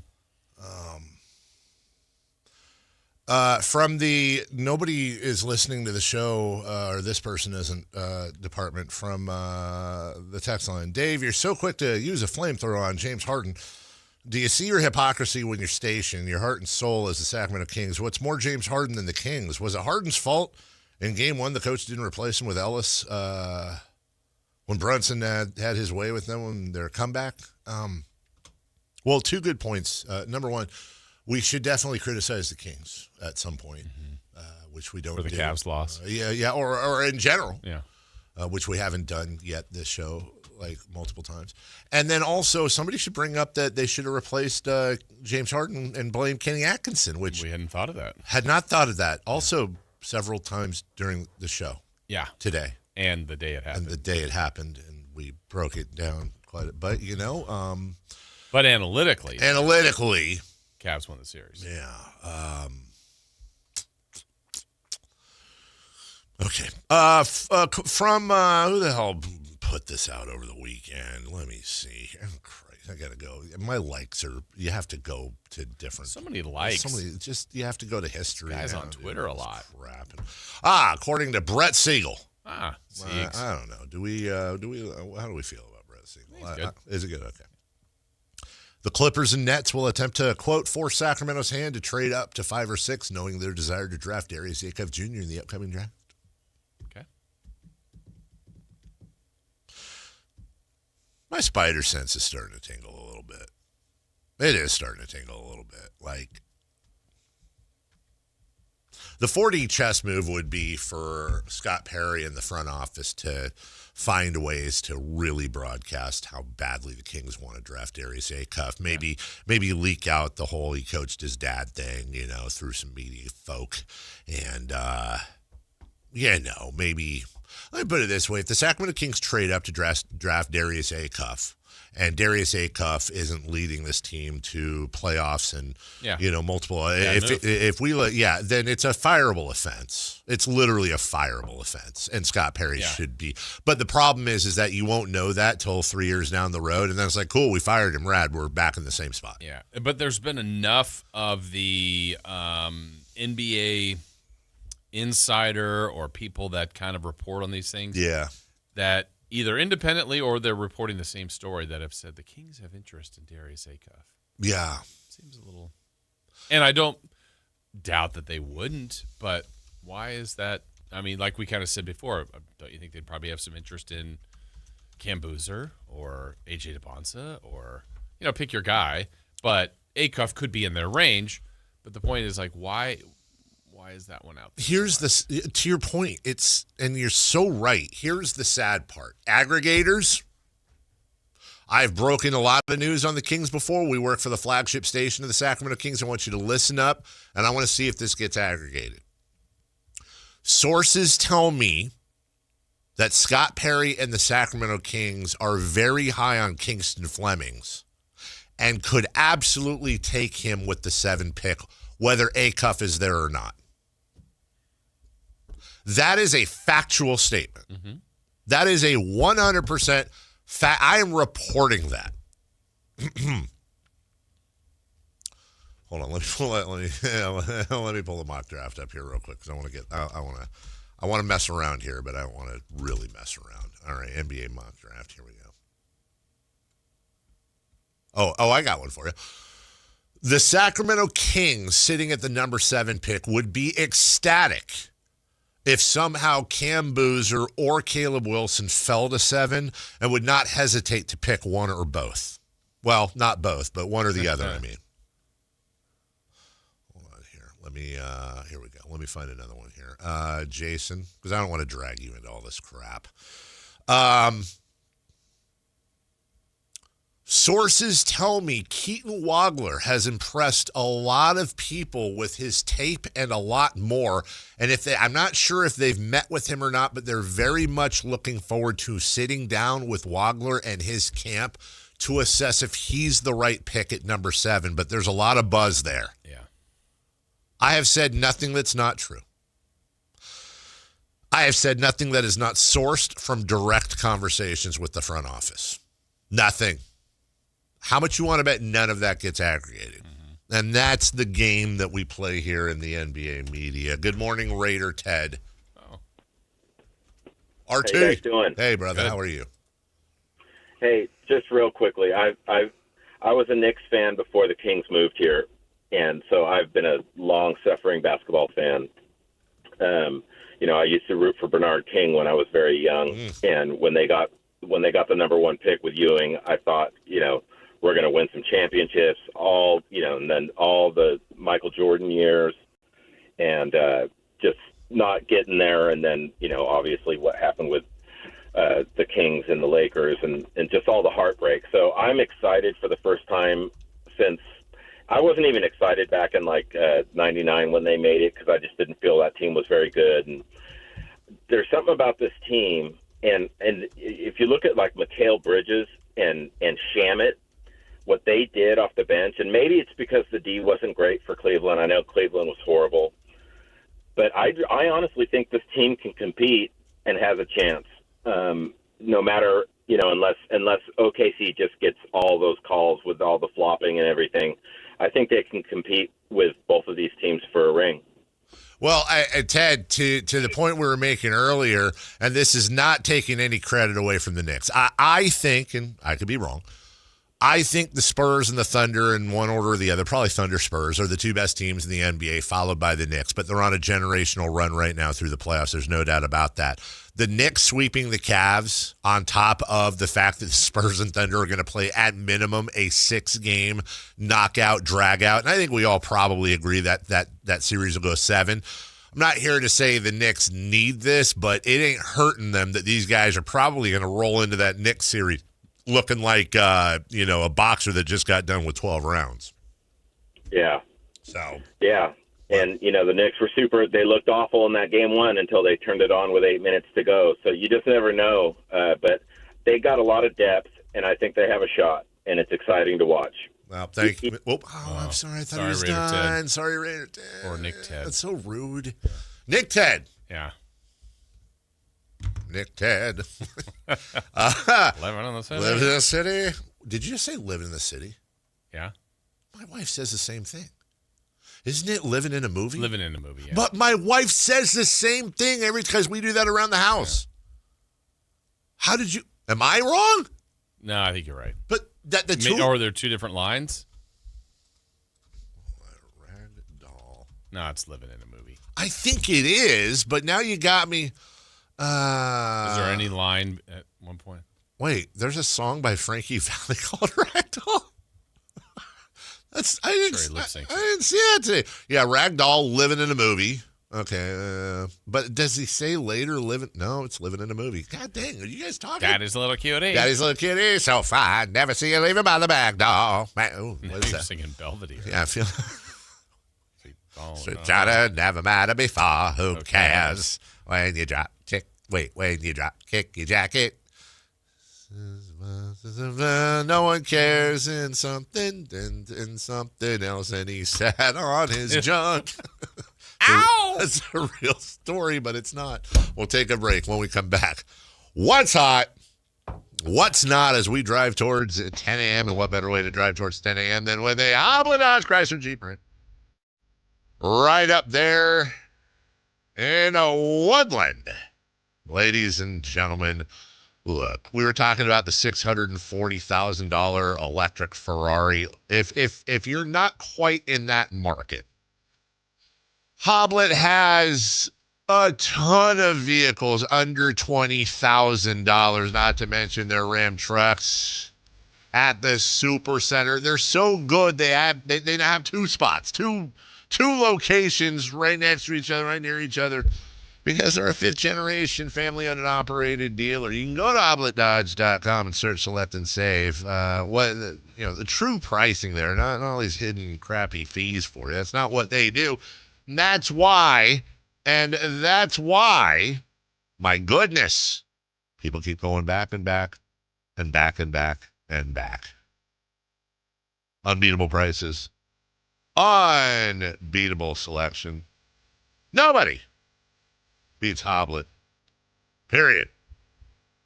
We'll take a break. When we come back, hey, what's hot, what's not? We'll go streaking next. Take Sactown Sports with you everywhere you go with the Sactown Sports app. The most in-depth coverage of the Kings and 49ers. A library of written and video content. And all your favorite personalities all in one place. Download the Sactown Sports app today and get in on the action. Your local sports leader, Sactown Sports 1140. Talking about guns with others might not always feel comfortable, but it could save a life. Here's a way to start a conversation. Your family is going over to your neighbor's home for dinner for the first time. How would you ask if there are any unlocked guns in the home? Hey, we're so excited for tonight. Before we come over, though, may I ask if there are any unlocked guns in your home? Our guns are stored securely, locked in a safe that the kids can't access. Awesome. Learn how to have the conversation at agreetoagree.org. Brought to you by the Ad Council. This feeling is brought to you by Aleve for back pain relief. What feeling is that, you ask? Well, it's the feeling you feel when you have relief from back pain. That move how you want to, not how you have to feeling. That keep going through your day without slowing down feeling. The kind that brings you back to yourself all day long without interruption. Oh yeah. Because Aleve offers long-lasting pain relief. Feel up to 12 hours of back pain relief with one dose. Feel Aleve. Use as directed for minor aches and pains. Hi, this is Adam Johnson, owner of Golf Fitness Solutions. Exercise and golf have been two important activities in my life. I opened Golf Fitness Solutions in 2013 to help my fellow golf enthusiasts improve their posture, relieve their pain, gain strength and endurance, and most importantly, hit the ball farther. From beginners to professionals, I've had success working with all ages and all skill levels, and I can help you too. Located in Carmichael, call us at 916-802-5175 or go to golffitnesssolutions.com. Mark your calendars because MoonPay X Games Sacramento 2026 is landing at Cal Expo June 26th through 28th. Witness nearly 100 of the world's best athletes compete in skate, BMX, and Moto X events and catch live music performances by global electronic music icon Cascade on Friday night and Grammy-winning producer and artist Mustard and electronic music producer and DJ Subtronics on Saturday night. Don't miss MoonPay X Games. Lock in your tickets now at xgames.com. At Fisher Investments, we may seem like other money managers, but we're different. What makes you so different than the rest of us? We ensure clients receive unparalleled service at every step of the relationship. Tell me more. Our investment counselors focus on service over sales, prioritizing clients' needs. How do you make money? We don't sell any commission-based products. We have a simple management fee based on the value of our client's portfolio. So we do better when our clients do better. What about client portfolios? We get to know each client, their finances, family, health, lifestyle, and more, and then we tailor a portfolio based on their specific goals and needs. Your clients really come first then, huh? Yes, we make them a top priority. Our goal is helping them achieve a comfortable retirement. Wow, maybe we are different. At Fisher Investments, we're clearly different. Learn more at FisherInvestments.com. Investing in securities involves the risk of loss. Today on the pod, we're talking to Megan, trapeze artist and scratchers enthusiast. So, Megan, what do you like about playing scratchers? Well, they're easy to play when I'm hanging around. Oh, okay. Like when you're relaxing? No, like when I'm hanging on the trapeze. I swing upside down, then do a quadruple somersault, all while playing scratchers. Watch this. Ta-da! Unbelievable. I know, right? Scratchers from the California Lottery. A little play can make your day. Please play responsibly. Must be 18 years or older to purchase player claim. What's hot? Yeah, hot.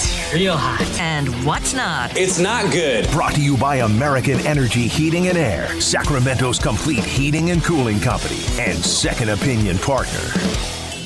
All right, Anthony, it's that time of the show where we need to find out who is hot. Jalen Brunson. Yes, he is. Born to play basketball. The 4 years before Jalen Brunson arrived, no playoffs. First round loss, no playoffs for the Knicks.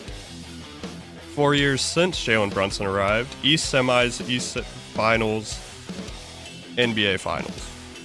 And East semis twice, sorry. Is he, some are saying already, especially now they made the finals, is he the greatest Knick of all time? I think that there's a strong argument if they win a championship that he is the greatest Knick of all time. Wow, already? I think so, because who are we comparing him to? Like Clyde Frazier?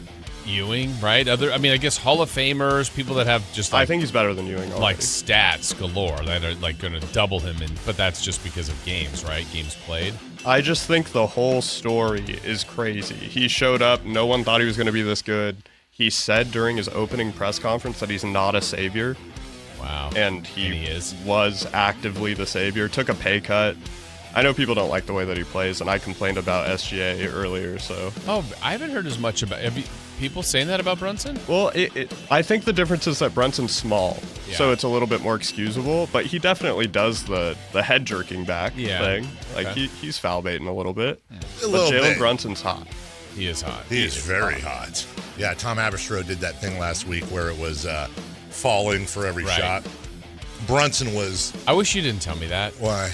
Because you're now looking for it for SGA, because you said SGA was number one by far, and then it was like.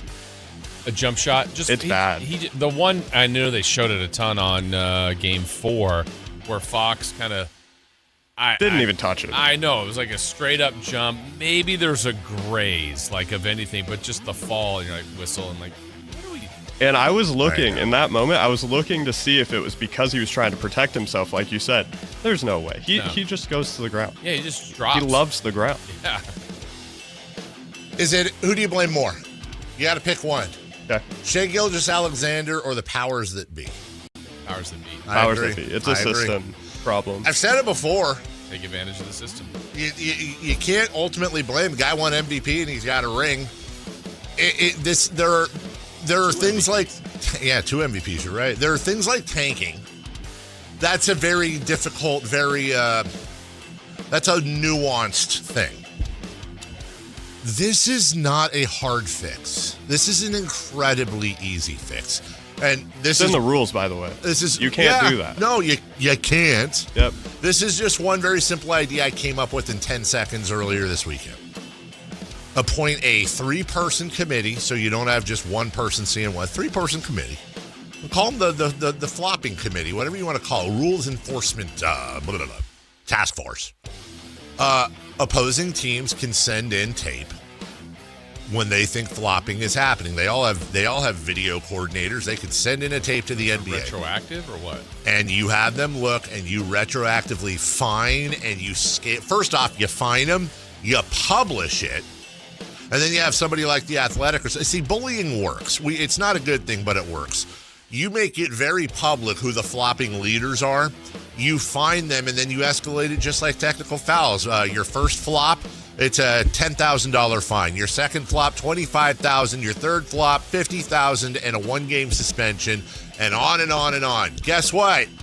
Flopping will go down. Yeah. Now, there's going to be those that you don't know, and when in doubt, tie goes to the player. But there are many that are egregious. If you're foul baiting, also, by the way, they have points of emphasis every year. Next year, I would like to see the point of emphasis be, and by the way, maybe clarify the rule. If you draw a foul from an unnatural shooting motion, it is not a foul. I don't care if you get clobbered unconscious. If you go up and the guy goes straight up and then you jump forward to come down beneath him and he lands on you after he's already in the air, sorry, dude. That is in the rules. They just do not enforce it. They need to enforce it. So that's where you have your committee and you tell the refs no more. They can fix this. But I think somewhere in the front office are like, well, everybody's talking about it. It's good publicity. It was fixed for like 2 weeks. Yeah, I would say it's the other way. If they're like everybody's talking about the league, we'll do something about it. I would hope so. But it's just like sometimes I think the league is a little too worried about all that stuff. Now, this is I don't love it, but they're just so socially conscious of what people are saying really on social media. You're going, all right, are you adjusting too much of your stuff based on the Twitter world? Yes. Yes. By the way, during the break, I put out, what did I do here? 1, 2, 3, 4. Okay, 6. 6 tweets. You did? I did. You're busy. Wow. According to team sources, the Sacramento Kings are very intrigued by Keaton Wagler, and he is in contention to go at number 7. Fact. Okay. According to team sources, the Sacramento Kings are looking hard at Kingston Flemings, and he's very much in play at number 7. Fact. According to team sources, the Sacramento Kings would be ecstatic if either Cam Boozer or Caleb Wilson fell to number 7, and likely wouldn't hesitate to snatch either one of them up. Fact. I don't like the look you're giving me right now. Just listening. Team sources inform me that the Sacramento Kings are looking forward to sitting down with guard Brandon Burries and did not rule him out going at the number 7. According to sources familiar with the Kings front office, they will most likely settle on taking a guard at number 7, though there are circumstances in which they could surprise and grab a forward or center with the pick. This is developing.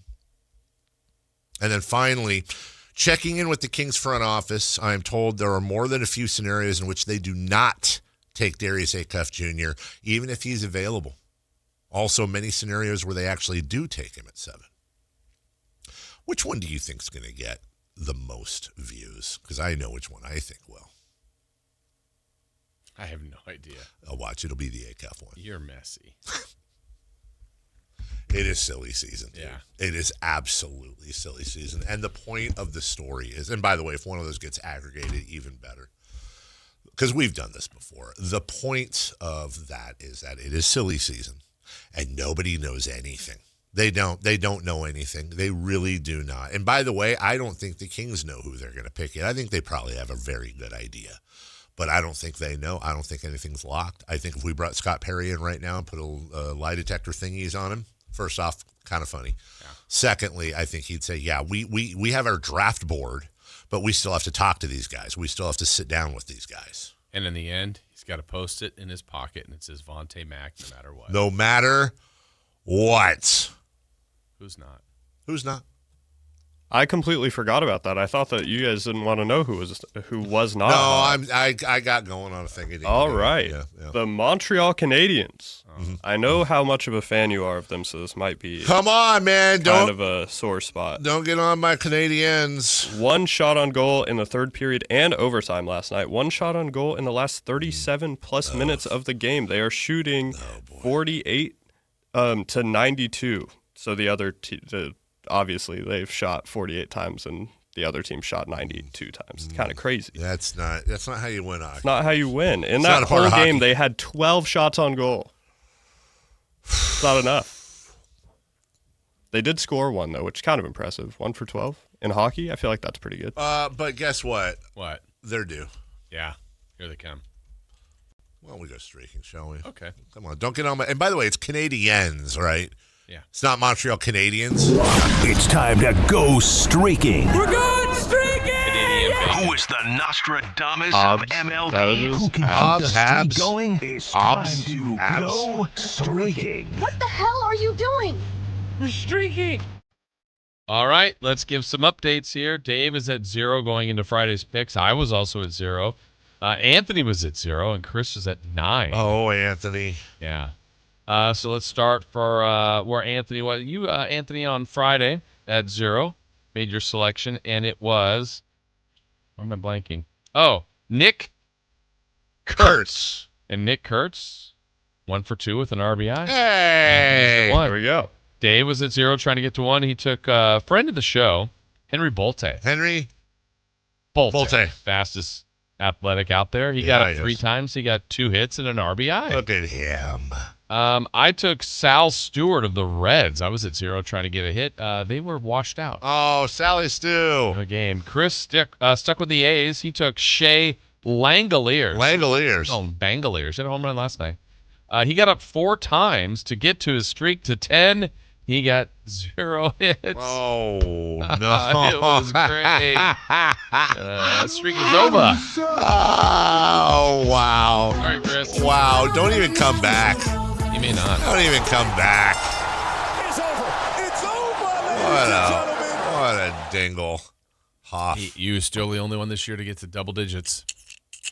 His streak ends at 9. Also, we should probably acknowledge the fact that Nick Kurtz has gotten on base 48 straight games. And when that gets extrapolated to like the 165 or 66 games he's played so far in his career, it's stupid. Like, it's absolutely stupid. I feel like Nick Kurtz is weirdly underrated. He is. Weirdly. And because of that, I'm going to take Nick Kurtz. Okay. 100%. Go ahead. I'm going to stick with Sal Stewart. They didn't get a chance to play. Sal Stewart. Red's playing today. Chris is... Hold on, Mitch. Go ahead. Oh. I was like, I'm hearing things. All right. Chris is taking McGonigal. Mm-hmm. Oh, he's taking McGonigal. Yeah. Okay. And Anthony? I'm going to take Henry Bolte. Is he playing? Yeah. Yeah. Cool. Yeah. Love me some Henry Bolte. Oh, somebody noticed I didn't say anything about Mikael Brown.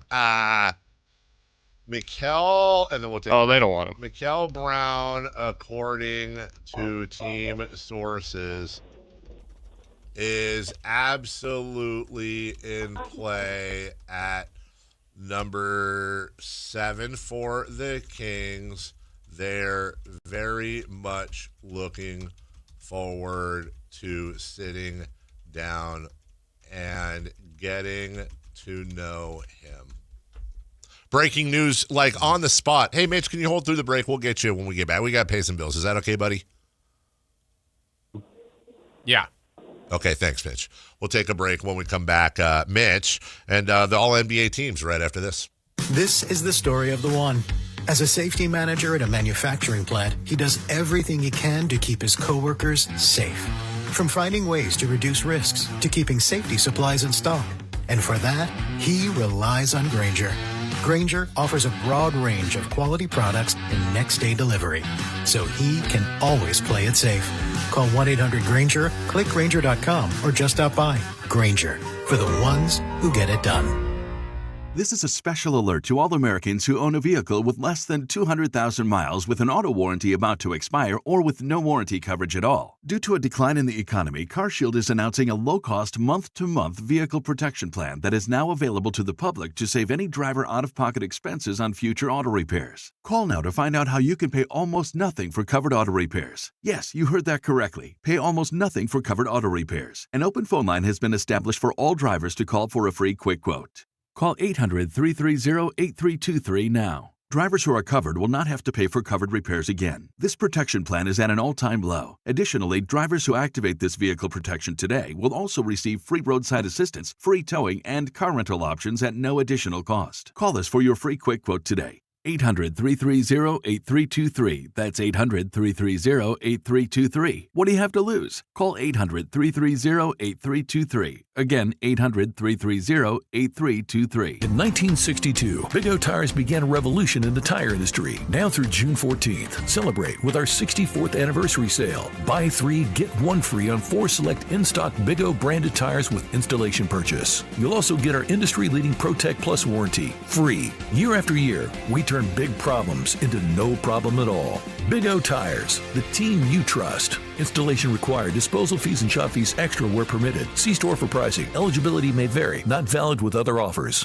Indeed presents hires you can't afford to get wrong, like a data analyst. Hey, what model did you use for these quarterly projections? Astrology. If Mercury's in retrograde, sales tank. If Venus is rising, we crush Q4. You built our revenue forecast off horoscopes? Yeah, the Zodiac never lies. This is a job for sponsored jobs. This is what happens when you don't sponsor your job on Indeed. Next time, get matched with quality candidates with Indeed sponsored jobs. Visit Indeed.com/hire now and sponsor your job today. Talking about guns with others might not always feel comfortable, but it could save a life. Here's a way to start a conversation. Your family is going over to your neighbor's home for dinner for the first time. How would you ask if there are any unlocked guns in the home? Hey. Hey, we're so excited for tonight. Before we come over, though, may I ask if there are any unlocked guns in your home? Our guns are stored securely, locked in a safe that the kids can't access. Awesome. Learn how to have the conversation at agreetoagree.org. Brought to you by the Ad Council. It's the Memorial Day Sell-a-thon at Folsom Lake Ford with employee pricing. Plus, get 2.9% financing. Plus, $1,000 trade assistance on select new Fords. Hurry to Folsom Lake Ford today. FolsomLakeFord.com. On approval of credit, see dealer for details. KHTK HD1 Sacramento, KYMX HD3 Sacramento. From the Power Business Technology Toshiba Studios. This is Sactown Sports 1140. The Carmichael Dave Show. He's on the microphone when he's not on the microphone. He's playing a song, and when he's not playing a song, he's on the microphone, and then boom. With Jason Ross. No, he didn't. Yes, he did. Call or text at 916-339-1140. It's the Carmichael Dave Show with Jason Ross on Sactown Sports. Hey, this is a real report I saw during the break. It's Legion Hoops. They have 1 million followers, and they're aggregating Brett Siegel, who we like, you said. Report. You know what? Give me the breaking news, Ben, would you please? When it breaks, we have it first. It's Sactown Sports breaking news. The Detroit Pistons have their eyes on Kawhi Leonard should he become available this summer. Me too. Me too. According to sources, the Detroit Pistons are going to look at every angle imaginable to improve their team for next season, including, but not limited to, acquiring Giannis Antetokounmpo from the Milwaukee Bucks. The Sacramento Kings could be involved as a third trade partner. Yes, a fact. 100%. Sound the alarms. Miach. Hey. Good morning, Dave, Jason. How you guys doing? Great. How are you? How are you? Well, pretty good. Just rocking my Jeremiah that I fed him. You're rocking what? It's Jeremiah. My Jeremiah, my little grandson. Oh, yeah. I got you. I was thinking you were talking about the bullfrog. Yeah. I got you. Was a good friend of mine. Yeah, it was a good friend of mine, too. Back to you. I hope they don't put Michael Trout and even Dan Marino with Mr. Choker, James Harden, because he's 20% of the starting team, where Dan Marino couldn't play defense. He was a quarterback. And, of course, Michael Trout has done his part. And, the owner, he's a bad owner, but he did try. He screwed up not getting something for Tani. He had Pujols, and he had a guy that was, fighting that addiction. Hamilton is his name. Mm-hmm. He made an effort, but it wasn't good enough. So I guess Detroit, they must be really kicking themselves, because I think they could have won a few games against the Knicks. And with the Kings, how come I don't hear anything from the point guard? I know he's only 6'4". Brandon Burries? Burries. Funny you say that, Mitch. I just tweeted out, let's see here, 19 minutes ago. Team sources informed me that the Sacramento Kings are looking forward to sitting down with guard Brandon Burries and did not rule him out going number 7. What do you mean they sit him out? Would they question him, grill him, give him a little history? Get to know him, you know. You can't just look at stats. You want to know, is he a team guy? What's his motor? Is he a gym rat? Is this just a job? Is it a lifestyle? Is he a numbers hound? Does he like cookies? Is he a good character? He's a good character like you. You're a good character. Right. We draft you for Thanks your a lot, character. guys. Hey, Mitch, real quick. Mitch, I got a question for you. The New York Yankees are coming to town to take on the Athletics here later this week, Mitch. And New York, the Sacramento, I know you're a New Jersey guy. Sacramento is maybe an hour and a half away from San Francisco. They're pretty close. Do you think the Yankees and the Giants ever get together for dinner to talk about maybe how they both used to be New York-based teams? Well, those owners, including Brooklyn Dodgers, they screwed up big time. Yeah. And I would say, would you say San Francisco is a suburb of Sacramento, or is it the other way around? Is where a suburb? San Francisco. San Francisco is not. It's not a suburb. It's a greater Sacramento area. Gotcha. Yeah. And they should have held on to the teams. They should have. Poor ownership. Say, give our love to young Jeremiah. Thanks. Have a good one. Thank you. All right. Bye-bye. Yeah. That's clear. I think it's clear. Yeah. I especially like the part where he said the thing. Mm-hmm. I especially like that. What else do I have for you, Jason? No, that's dumb. Oh, here we go. Here's old Windy, Brian Windhorst, talking about James Harden just an hour ago. Just an hour ago, he was talking about him, and I am unmuted. And I'm going I think the Cavs have two pathways. And Kenny Atkinson floated this on the podium last night after the game, that they could bring this team back, put them through a training camp, and try again, just like the Knicks kind of did this year, if you believe in the roster, which honestly, it's a hard sell because they were 8-10 in the playoffs and we're not competitive with the Knicks. The other thing that they can do is get inventive, and that would go around James Harden. James Harden is going to be a Cav next year. He's going to sign a new contract in all likelihood. He's going to opt out of his contract and sign a new deal, and that new deal will probably be structured in a way that will allow the Cavs to dip below the second apron. And once they've done that, it can bring in the availability of them to make a major trade. And is that trade a sign and trade deal for LeBron James? Is it a trade for another star player? Would they enter the Giannis Antetokounmpo sweepstakes? Would they try to trade for Giannis Antetokounmpo and then try to convince LeBron James to come over on a vastly reduced contract? Or would they just try to bring it all back? All of these things are possible. Also this summer, Donovan Mitchell has a contract extension decision. He has one guaranteed year left on his contract. The Cavs would love to extend him, but for various reasons and for financial reasons, he could push that decision off into 2027 and face unrestricted free agency then. So a very big, weighty summer of decisions coming up for the Cavs. They could take big swings. Yeah, I think going into next year, as of right now, they have the highest payroll. So I know LeBron's been mentioned before. I just don't know how they do all these things. I don't either. By keeping Harden, do you move Mitchell? Do you move Mobley, Allen? I don't know how they do it. Also, would Zach LaVine consider taking a pay cut so that we could sign some impact players? Good question. Apparently not. Well, Zach just missed the All-NBA teams this year, but we do have the rest of the list. The third team is Tyrese Maxey, Jamal Murray, Jalen Johnson. I believe this is his first time in there. Jalen Duren, first time ever that there has been multiple Jalens on this list. There's 3. How about that? And Mike Chet Holmgren. It's on the third team. Your second team, Jaylen Brown, Kawhi Leonard, Donovan. Are we sure that's not Davion? Could be. Donovan Mitchell, Kevin Durant, and Jalen Brunson. So 4. That's 4. That's right. That's 4. That's a record. And Jalen Gilgeous-Alexander. Gilgeous-Alexander. Jalen Wembanyama. Somebody called him Shameless Gilgeous-Alexander, and it made me laugh. Your number 1 All-NBA team, Nikola Jokic, Victor Wembanyama. More like Victor now, Wembanyama. It's happening. Yeah. Sean Cunningham. Nope. Cade. Luka Doncic. What? Why did I stumble on that? Because I'm screwing around. Luka Doncic. Okay. Now, did I call him Luka Doncic? Something. Luka. Why is this a thing? Luka Doncic. Right? Yeah. Okay, I can't afford to mispronounce. I can't do that. That can't be a thing. That can't be a David Derek Carr thing now with me. Luka Doncic, and finally, at number 1, Gilgeous-Alexander. That's your first team. That is your first team. Yeah.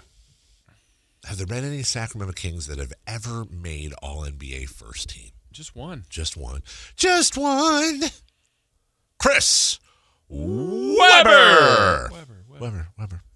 He also made the all-second team twice. By the way, that was in 2001. He made it also in 99 and 02. Peja made the second team in 04. Mitch Richmond made the second team 3 times in 94, 95, and 97. And DeMarcus Cousins made it twice in 15 and 16. Going into the third team, we got Domantas Sabonis made it twice, 2 years in a row, in 23 and 24. De'Aaron Fox also made it in 23. Chris Webber in 2000, and Mitch Richmond twice in 96 and 98. I had a guy very seriously try to argue with me over the weekend that Nikola Jokic is not a top 100 NBA player because he does not play defense. Okay. I thought his points were super valid, and he should absolutely consider being an NBA analyst. But man, this guy, I thought he was rage baiting. No, Yeah. there's people out there. Although I will say, maybe not to that level, but I do think that I do like the trend in the zeitgeist of talking NBA that people are looking at the defensive side more and more. Yeah. It's important. I mean, obviously, it's very important for the success of the teams, of the individual. When we were looking at this list of all NBA teams, I was thinking back to Chris Webber, how difficult it was for him because in his prime, yes, he was sharing the prime of Kevin Garnett as a Timberwolf, Dirk Nowitzki as a Spur, and Dirk Nowitzki as a Mav, Tim Duncan as a Spur. Like that foursome, you're leaving some people out of all NBA teams. Yeah, especially after Chris got hurt, it changed. But when he wasn't hurt, there's a lot of talent there. Man. Yeah. So, and then the question is, who will be the next Kings player to make an All-NBA team? Are they on the Kings right now? I don't think so. Unless Sabonis gets a rebirth. Sabonis is capable. Actually, I know is Karl Anthony Towns. So. Oh, you're right. Yeah. Well, who was Brunson? Acuff? Acuff. Next King. Yeah. Or do we just get a Jalen? At this point, you just draft a Jalen. I don't even had one. McDaniels? Yeah. Yeah. You need a Jalen. Every good team, it seems to have a Jalen. What if you were Jalen? Would you be really good? You would. Like Bull, like if you were Jalen. Or the 16-year-old sprinter, Gout. Yeah. You know. Jalen? At some point, like Jeremy's son at this point. Jalen Williams made it last year. Imagine if he was healthy all year. That's 4. 5. That's a whole starting 5 of could you do an actual starting 5 of Jalen's? All Jalen second team. And if you were Jalen, would you eventually, you would be so good, would you go on the Mount Rushmore of dual names? It's pronounced Yalin. Like you got Duran, Bull, Gout.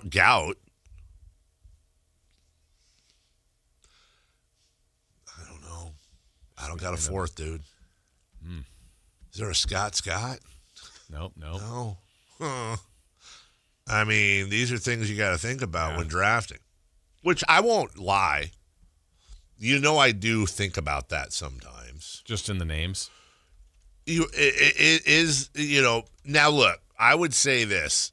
We have to acknowledge when there's a miss. Victor Wembanyama and Giannis Antetokounmpo are not roll-off-the-tongue names. Right. They're just not, okay? But Darius Acuff Jr. is. Brendan Burries is. Yeah.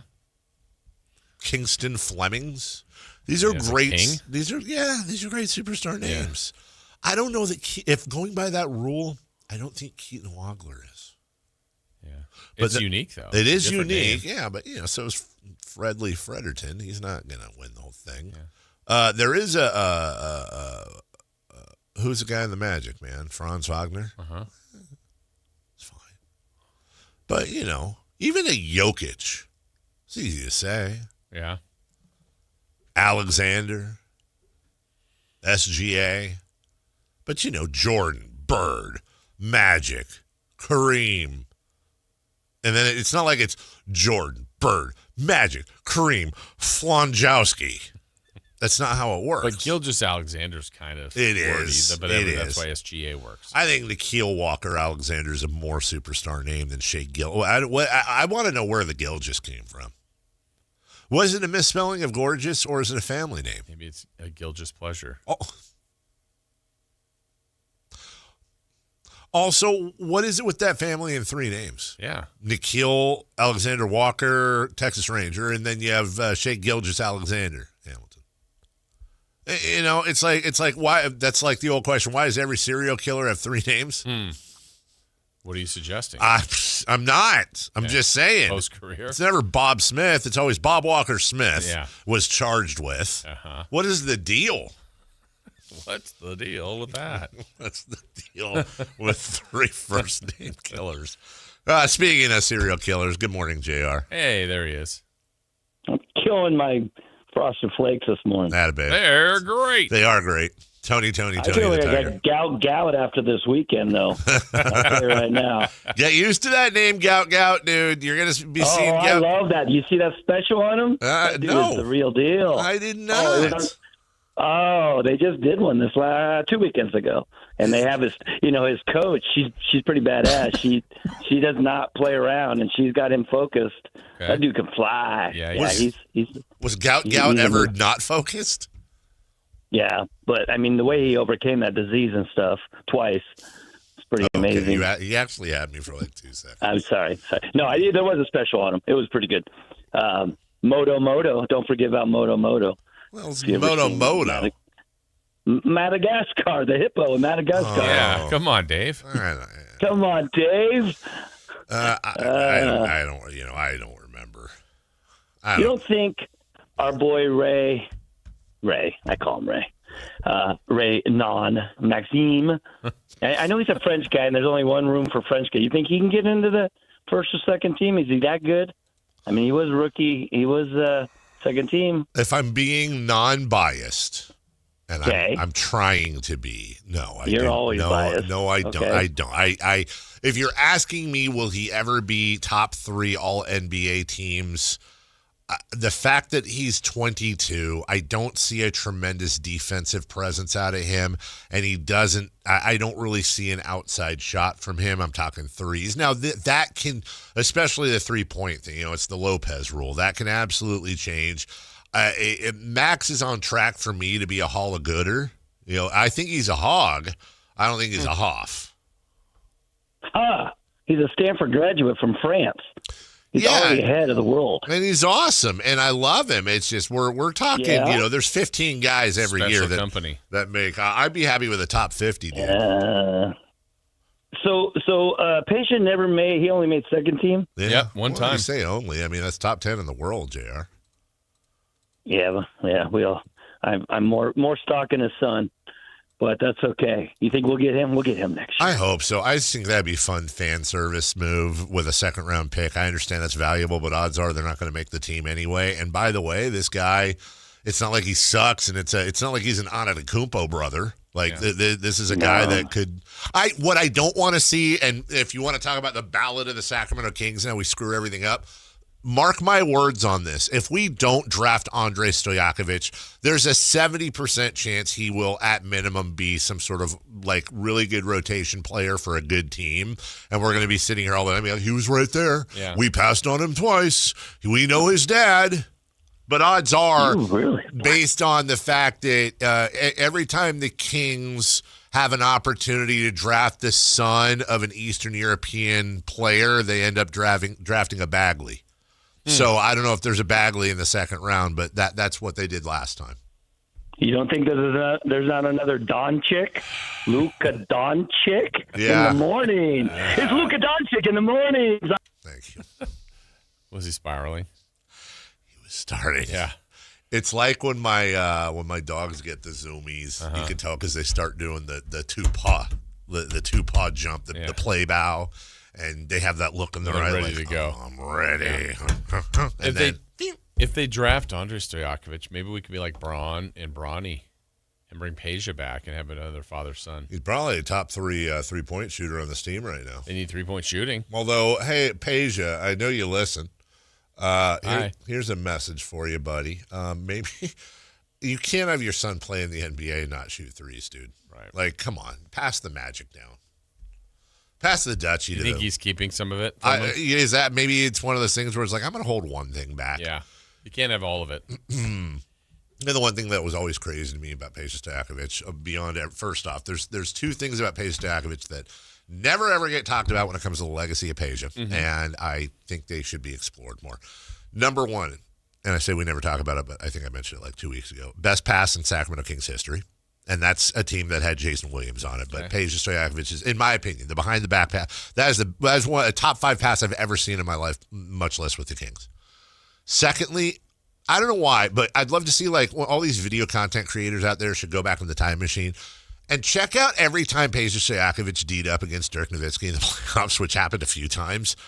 He was like Draymond Green incarnate. Well, no, I guess it would be pre-Draymond. He was so good. I don't know what the hell it was. Dirk Stopper. Peja's defense, it's like Peja took the freaking Mario star and just balled out against Dirk defensively whenever they'd match up in the playoffs. And there's no There's no evidence to show that that's something he had in his bag, but he, for some reason, had it in his bag. I don't know if it was a personal thing or what. We need to ask him that one of these times. You know what? I'll bet you he's. I owned him. I could see it. He's got swag. Yeah. I wonder if he saw Dirk as maybe his most.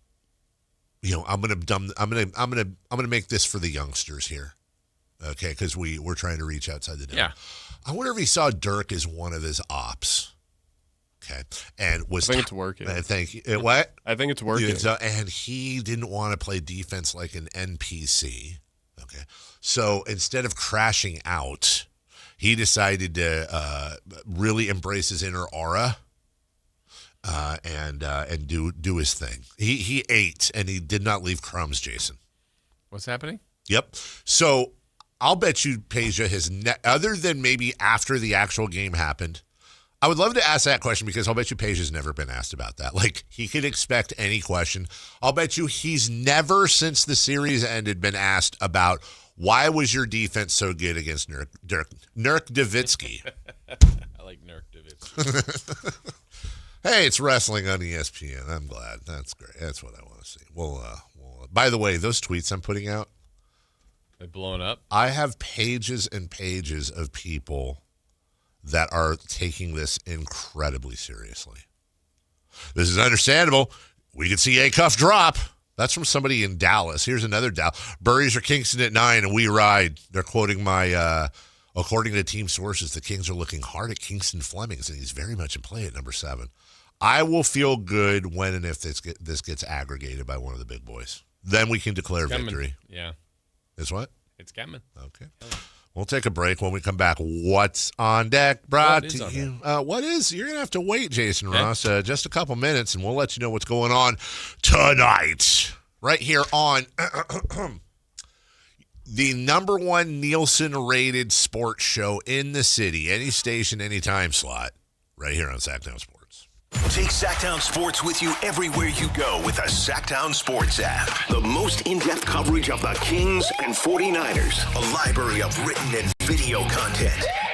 And all your favorite personalities all in one place. Download the Sactown Sports app today and get in on the action. Your local sports leader. Sactown Sports 1140.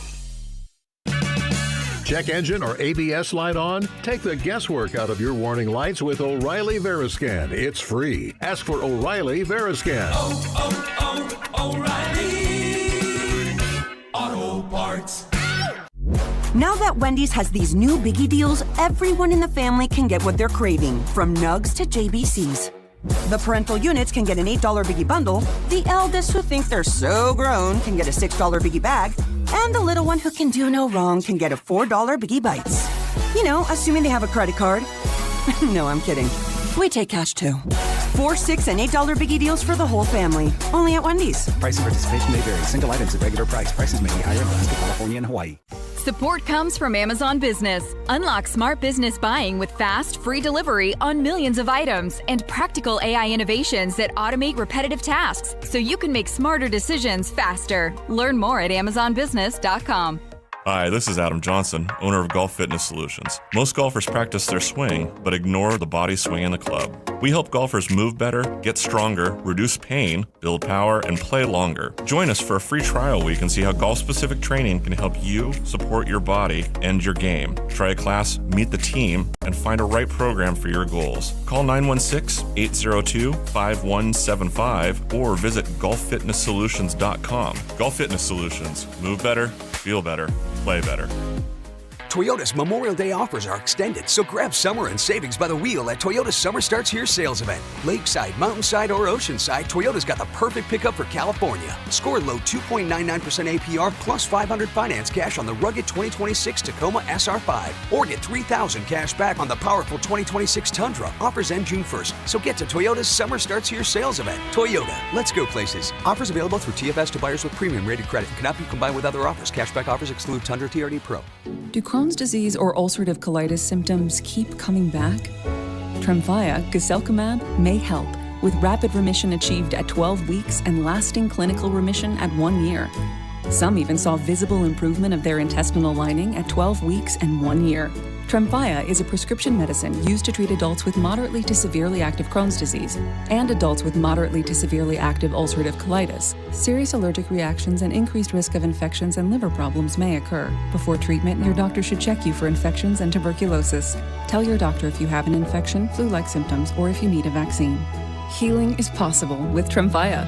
Approximately 3 out of 10 patients were in endoscopic remission at 1 year, based on areas visualized on colonoscopy, which may not represent the deeper bowel layer or entire GI tract. Individual results may vary. Ask your doctor about Tremfya today. Call 1-800-526-7736 to learn more or visit tremfyaradio.com. Golf to Go is brought to you by the Hagen Oaks Golf Super Shop. Here's Frank LaRosa. Over the years, some of golf's best stories were about the legendary Ben Hogan. Tommy Bolt once said that Hogan was the only player he'd ever known to get an ovation on the practice tee.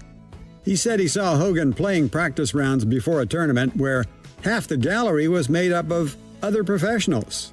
When Bolt was asked who was better, Jack Nicklaus or Ben Hogan, Bolt replied, "Well, I saw Nicklaus watch Hogan practice, but I never saw Hogan watch Nicklaus." That's a pretty definite answer. Hogan described the game of golf as a game of misses. He said, "The player who misses best is the one who's going to win." He believed that the first hole was the most important, saying, "Well, if you don't birdie the first hole, how can you expect to birdie them all?"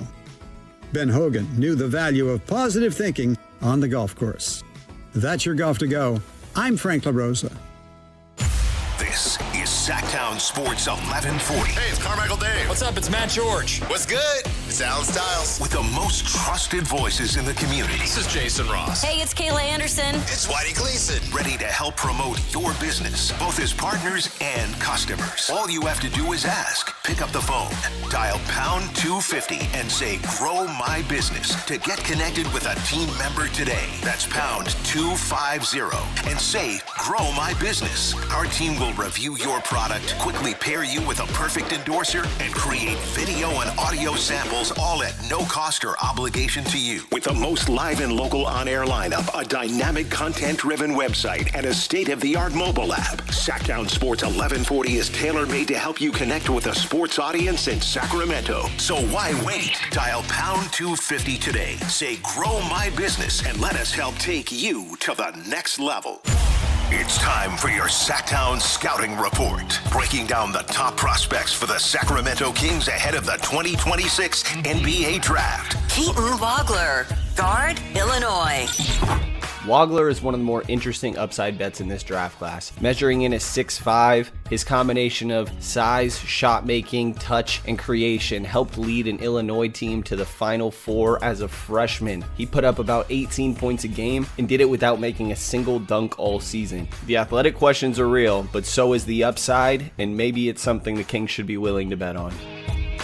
Read the entire breakdown from Brendan Nunez right now at SactownSports.com. Presented by Power Business Technology. Copiers and printers for all your office needs. Ladies and gentlemen, this is going to be fun. It's time for What's on Deck. Brought to you by Trex Decking and Railing. Oh, yeah. Let's start in baseball. The Athletics of somewhere hosting the Marineros. The Marineros.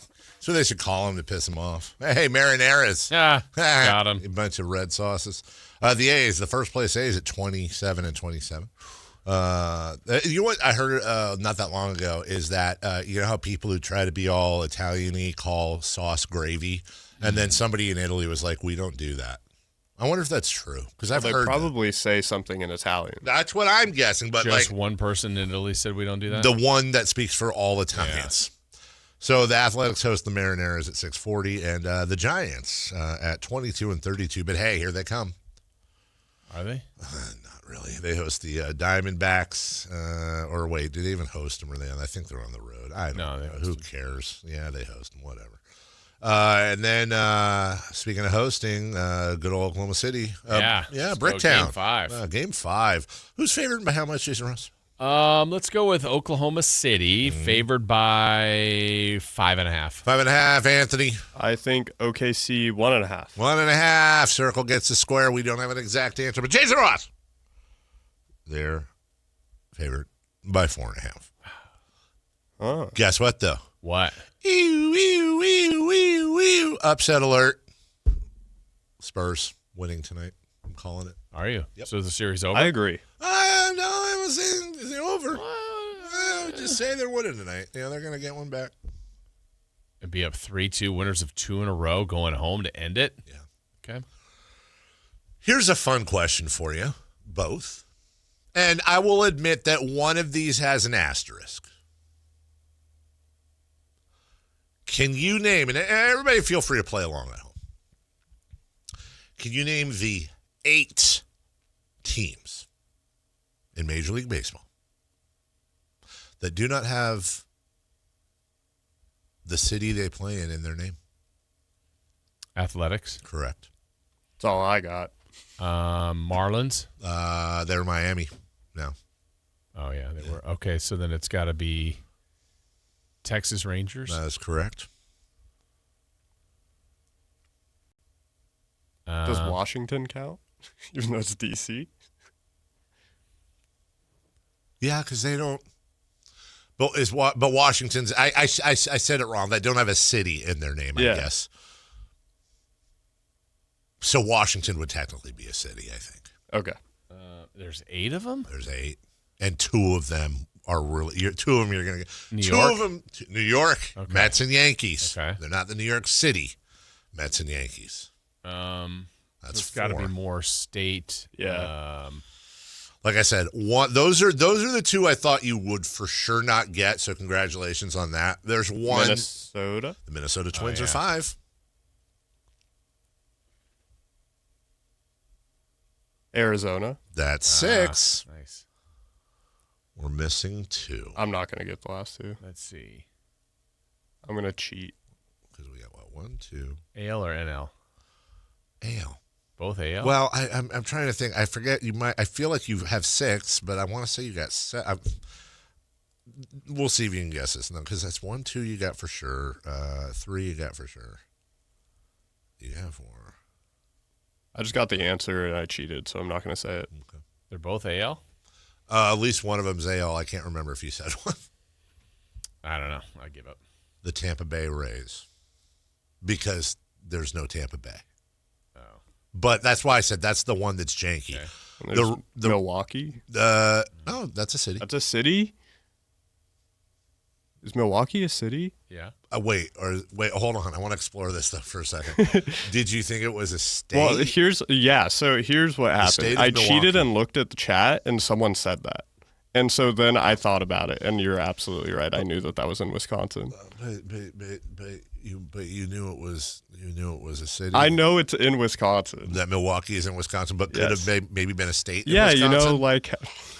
like a district of Wisconsin, yeah, like the District of Columbia. Yeah, I looked at chat and just assumed they were right, and maybe I shouldn't do that. Ever do that. I think this is a lesson in it's a big lesson, Anthony. Yeah, in my career. Stepping up to the big show, you gotta be, the Rays, the Diamondbacks, the Athletics, the Twins, the Rockies, the Rangers. Oh, the Rockies, you did. Okay, that was the one I couldn't remember if you said that or not. Yeah, the Colorado Rockies. Colorado Rockies. It's kind of a fun little. I love stuff like that. I love fun little trivia questions like that, Jason W. Ross. As we get ready for the Crossy Talkie, what else do I got for you? We talked about the Ferrari. That's $640,000, but it's electric. We spent a lot of time talking about James Harden's Mike Brown is back in the NBA Finals for the first time since 2007. Not sure if you knew this. The 19-year gap is the longest by a coach in league history. His 11-game playoff win streak is also the longest by a head coach in his first season with a team. Going back and looking at the stars on these teams, Jalen Brunson has led the Knicks to the NBA Finals this year out of the Eastern Conference. Before that, it was Tyrese Halliburton. Before that, Jaylen Brown or Jason Tatum. Before that, Jimmy Butler. Then we'll go Jason Tatum with the Celtics again. Giannis Antetokounmpo, Jimmy Butler one more time, and Kawhi Leonard, which means that between 2019 and 2026, there's only been 2 repeat teams. Yeah. Which is fun in retrospect when you look at the fact that before 2019, From 2011 to 2018, it was LeBron, and LeBron. Oh, different teams, but LeBron. And didn't he have one Laker, and then didn't the Lakers made it in 20 and won the title? Yeah, but between because the Raptors were in 19. Did he? Why did I think LeBron made 9 straight finals? Was it 8? Whatever. That's still pretty damn good. I thought he made 9. Well, how many is that? 1, 2, 3, 4, 5, 6, 7, 8. That's the East. Then the 2020 was the first year with the Lakers. But 2019, but in 2019 the Lakers missed the playoffs. Yeah, in 2019 it was the Raptors. Oh, I see. Did the Raptors play the Lakers in the finals? No. 2020. Who was the 2020 team? That Jimmy would be Butler? the Lakers and the Heat. Yeah. Yeah, that's interesting. Yeah, I mean, it just kind of reminds you that the dude was pretty good. We mentioned that Dennis Schroeder is now 0-12 in conference finals games. Fought a Laker, though. What? He fought a Laker. So not just any Laker. It's worth how many conference finals is that worth? That's actually a great point right there. He is definitely a Hall of Famer when it comes to that. And I got a lot of stuff about James Harden and some more James Harden and just a lot of James Harden, Jason. That I know you're going to miss him now that he's out. There's more than one person that thinks that the WWE Danhausen curse worked on the Kings.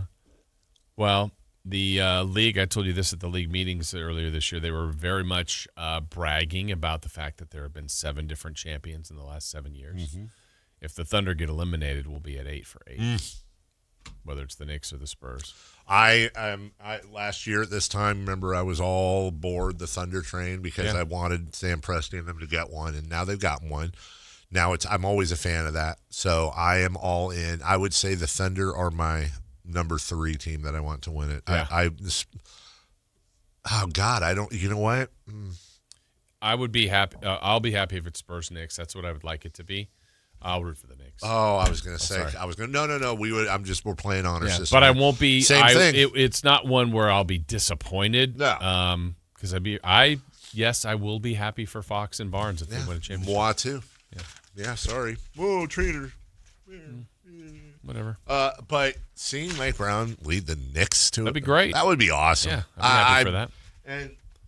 And I think they'll be the underdog. I don't know by whether they should be or by how much. Unless there's some major injury stuff going on, and that's certainly not out of the realm of the possibilities. We'll take a break. When we come back, let's wrap up the show with Celebrity Birthdays brought to you by Crumble Cookies. And how about a little crosstalk as well? You never know. Yeah, I never know what's going to happen right here on Sactown Sports. Have the Sacramento Kings quietly begun modeling their roster after an Eastern Conference contender? We making something nice here with the Sacramento Knicks. That's what is going down, guys. The 916 Knicks. The 916 Knicks. Jay, we got to create a sound for that bad boy. The 916 Knicks.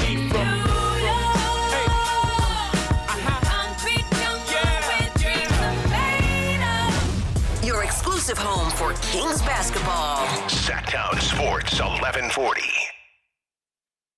If you have unfiled taxes or are in debt to the IRS, this is important news. Did you know the IRS has programs specifically designed to help people struggling with tax debt? Powerful tax assistance programs that can save you thousands if you qualify. No one knows these programs better than the experts at Optima Tax Relief, America's most trusted tax resolution firm, A-rated by the Better Business Bureau. Their award-winning tax attorneys and licensed professionals have resolved over $3 billion of tax debt for their clients. One call to Optima can start the process, helping to put an end to your worries about wage garnishment, asset seizure, and other aggressive IRS actions. Find the best options to solve your tax problems. Call the experts at Optima Tax Relief today for a free consultation. Call 800-375-2922. 800-375-2922. 800-375-2922. Optima Tax Relief. Some restrictions apply. For complete details, please visit OptimaTaxRelief.com. Want the best movie experience in town? Join Sactown Sports IMAX Pass by visiting SactownSports.com. Sign up today. You can win tickets to see this week's films at the Esquire IMAX Theater. Mike Rowe here with another random fact. Those cracks on your walls aren't just cosmetic. they could mean your home is sinking. Whether it's drywall cracks, exterior cracks, or sticking doors or windows, do yourself a favor. Call Groundworks. I spent some time working with these guys, and they're the real deal. Their people are trained and certified to stabilize your foundation. Schedule a free inspection with Groundworks, the foundation and waterproofing experts. Licensed in all states where work is performed. See website for detail. You ever notice how the other guys scream about massive discounts on their Dodge, Chrysler, or Jeep Ram vehicles? Then you get to the fine print and boom, another $5,200 in mandatory ads. At Hoblet, we don't insult your intelligence. The price you see is the price you pay. No mystery add-ons, no bait and switch, no gotcha when you sit down to buy. Hoblet, family owned for 77 years. Transparency, straightforward pricing. Buy it right, buy it at Hoblet. May is here, and so is your excuse to hit the ballpark. The green and gold are bringing the energy all month long with fan-favorite bobbleheads, can't miss post-game fireworks, and a ballpark atmosphere you don't want to miss. Turn up for Sacramento Saturdays and bring the whole crew out for Stompin' Sundays, packed with kid-friendly fun, giveaways, and the opportunity for kids 14 and under to run the bases after the game. Enjoy big swings and bigger moments all May long in West Sacramento. Lock in your seats now at athletics.com/tickets. No way. Gas prices shot up again. I know, but I got us covered. So generous. What's your deal? What's my deal? I went to Metro and saved. Got 4 lines for just $25 each and 4 free new Samsung Galaxy A17 5G phones, and all on the T-Mobile network. How about we go to Metro today? Get that more for your money feeling. Visit your Metro by T-Mobile store. Just bring your numbers. Not available if you've been with Metro or T-Mobile in the past 180 days. It's time for the news of the day. The latest headlines, the biggest stories, hard-hitting analysis. Yeah, this is none of those things. And now, here's Carmichael Dave and Jason Ross. Better get on it, Jake Ross. Do the thing. Wow.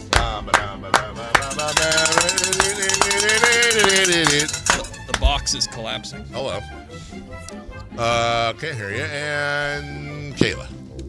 Well.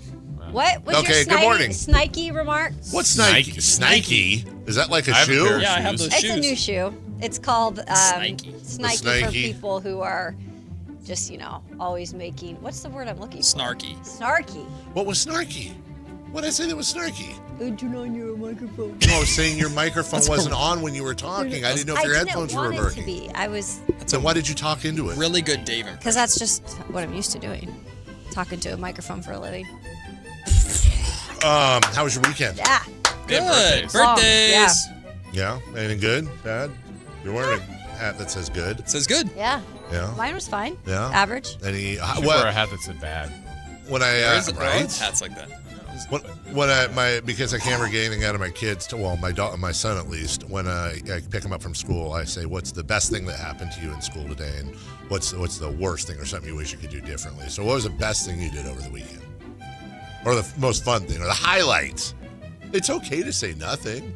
I don't know. I don't like on-the-spot questions like that. I have an answer. Well, first off, I know you'll have an opinion on this. For my birthday weekend, my wife went on a girls' trip to Phoenix, Arizona. So thank you to her. I feel like that is actually. Thank you to her. He liked that. Of course he did. And so I got to solo parent all weekend. So we went mini golfing and a lot of golfing, a lot of driving range. That's good. Mini golfing. Yeah. That was a great time. That's a great time. Well, yeah, my opinion is awesome. Did you eat things that you wouldn't normally eat when she's around? No. Are you at that point of your marriage yet? No, but we had pizza twice in 4 nights. There you go. See? Sounds like yeah, that's fantastic. Yeah, when my wife is gone, first off, blood pressure drops. Secondly, we get to bust out the things that she does not like. Whoa. Oh, the best thing was finding out my Cougs made the NCAA. There you go. See, look at that. There's something. We got there. That's right. All right. And then Matt, Won the since Mountain we're West. going in that order, what was it? Not the worst thing necessarily, but maybe you'd like a redo or something you didn't like over the weekend? My son, at a pool was pushed over by my mom's dog and scraped the side of his face. Okay, that's not funny. That's not funny, but let me laugh.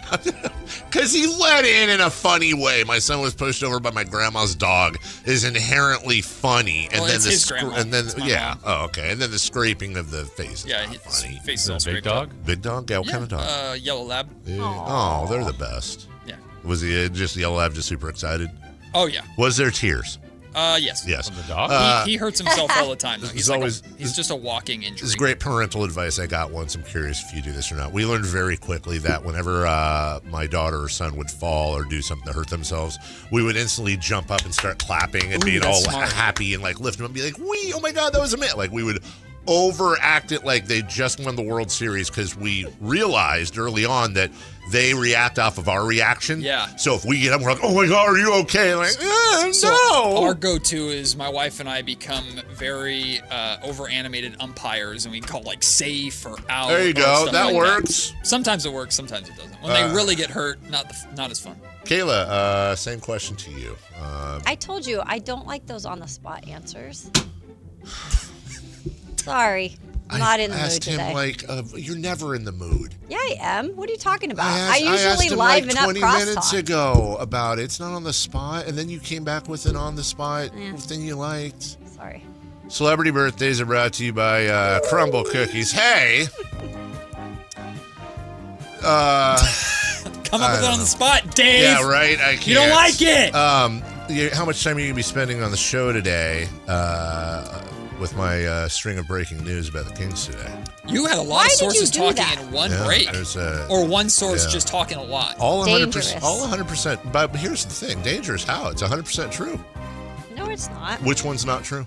Whatever the ones they said. I just saw the Kingston one. True. No. I swear to God it's true. He said it wasn't.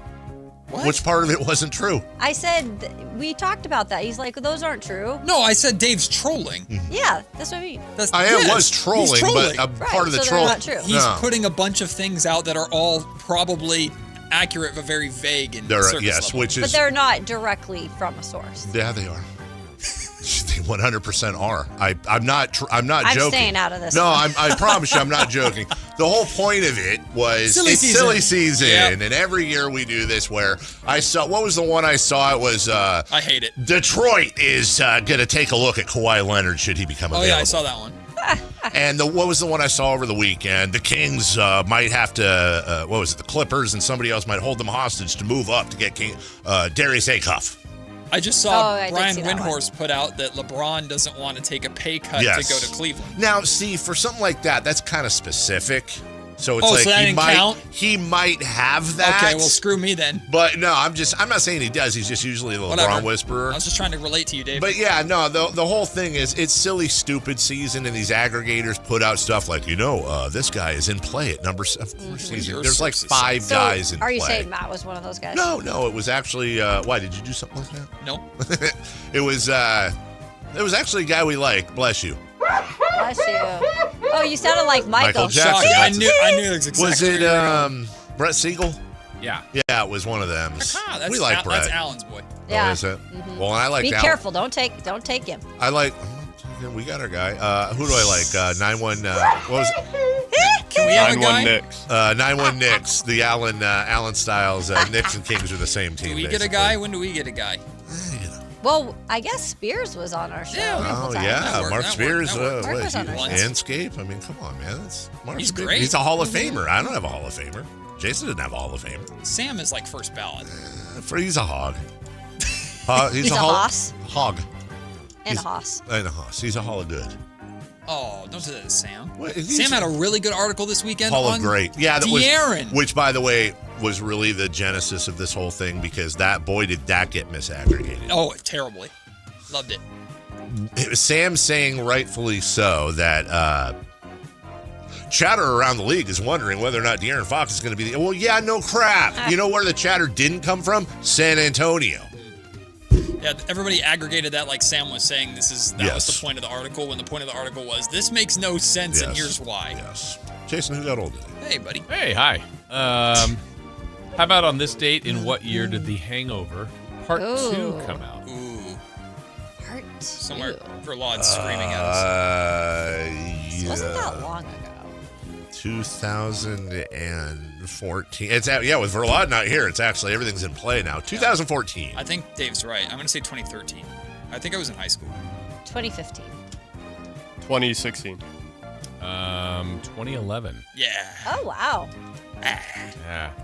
Let's go for a couple singers here. Happy birthday today to Stevie Nicks. Great singer. Great quarterback. Great singer. But old. Yeah, she is 70. Thanks, Kayla. I mean, my mom is too. 73? Ooh, she's got to be around. Still can sing, though. I'm going to say 75. I've always had a weird crush on Stevie Nicks. I just realized that, and I can't explain it. There's just something about it. She's just rad. 77. Rad? Yeah. It's the first time I've heard that in years. 74. Matt's closest. Happy 78th birthday. Ooh, She's what rad. Did you say, 73? Rad. Wow. How about Lenny Kravitz? Ooh. 64. And still Looks freaking ripped. 66. His daughters are all too. 67. 63. Wrong.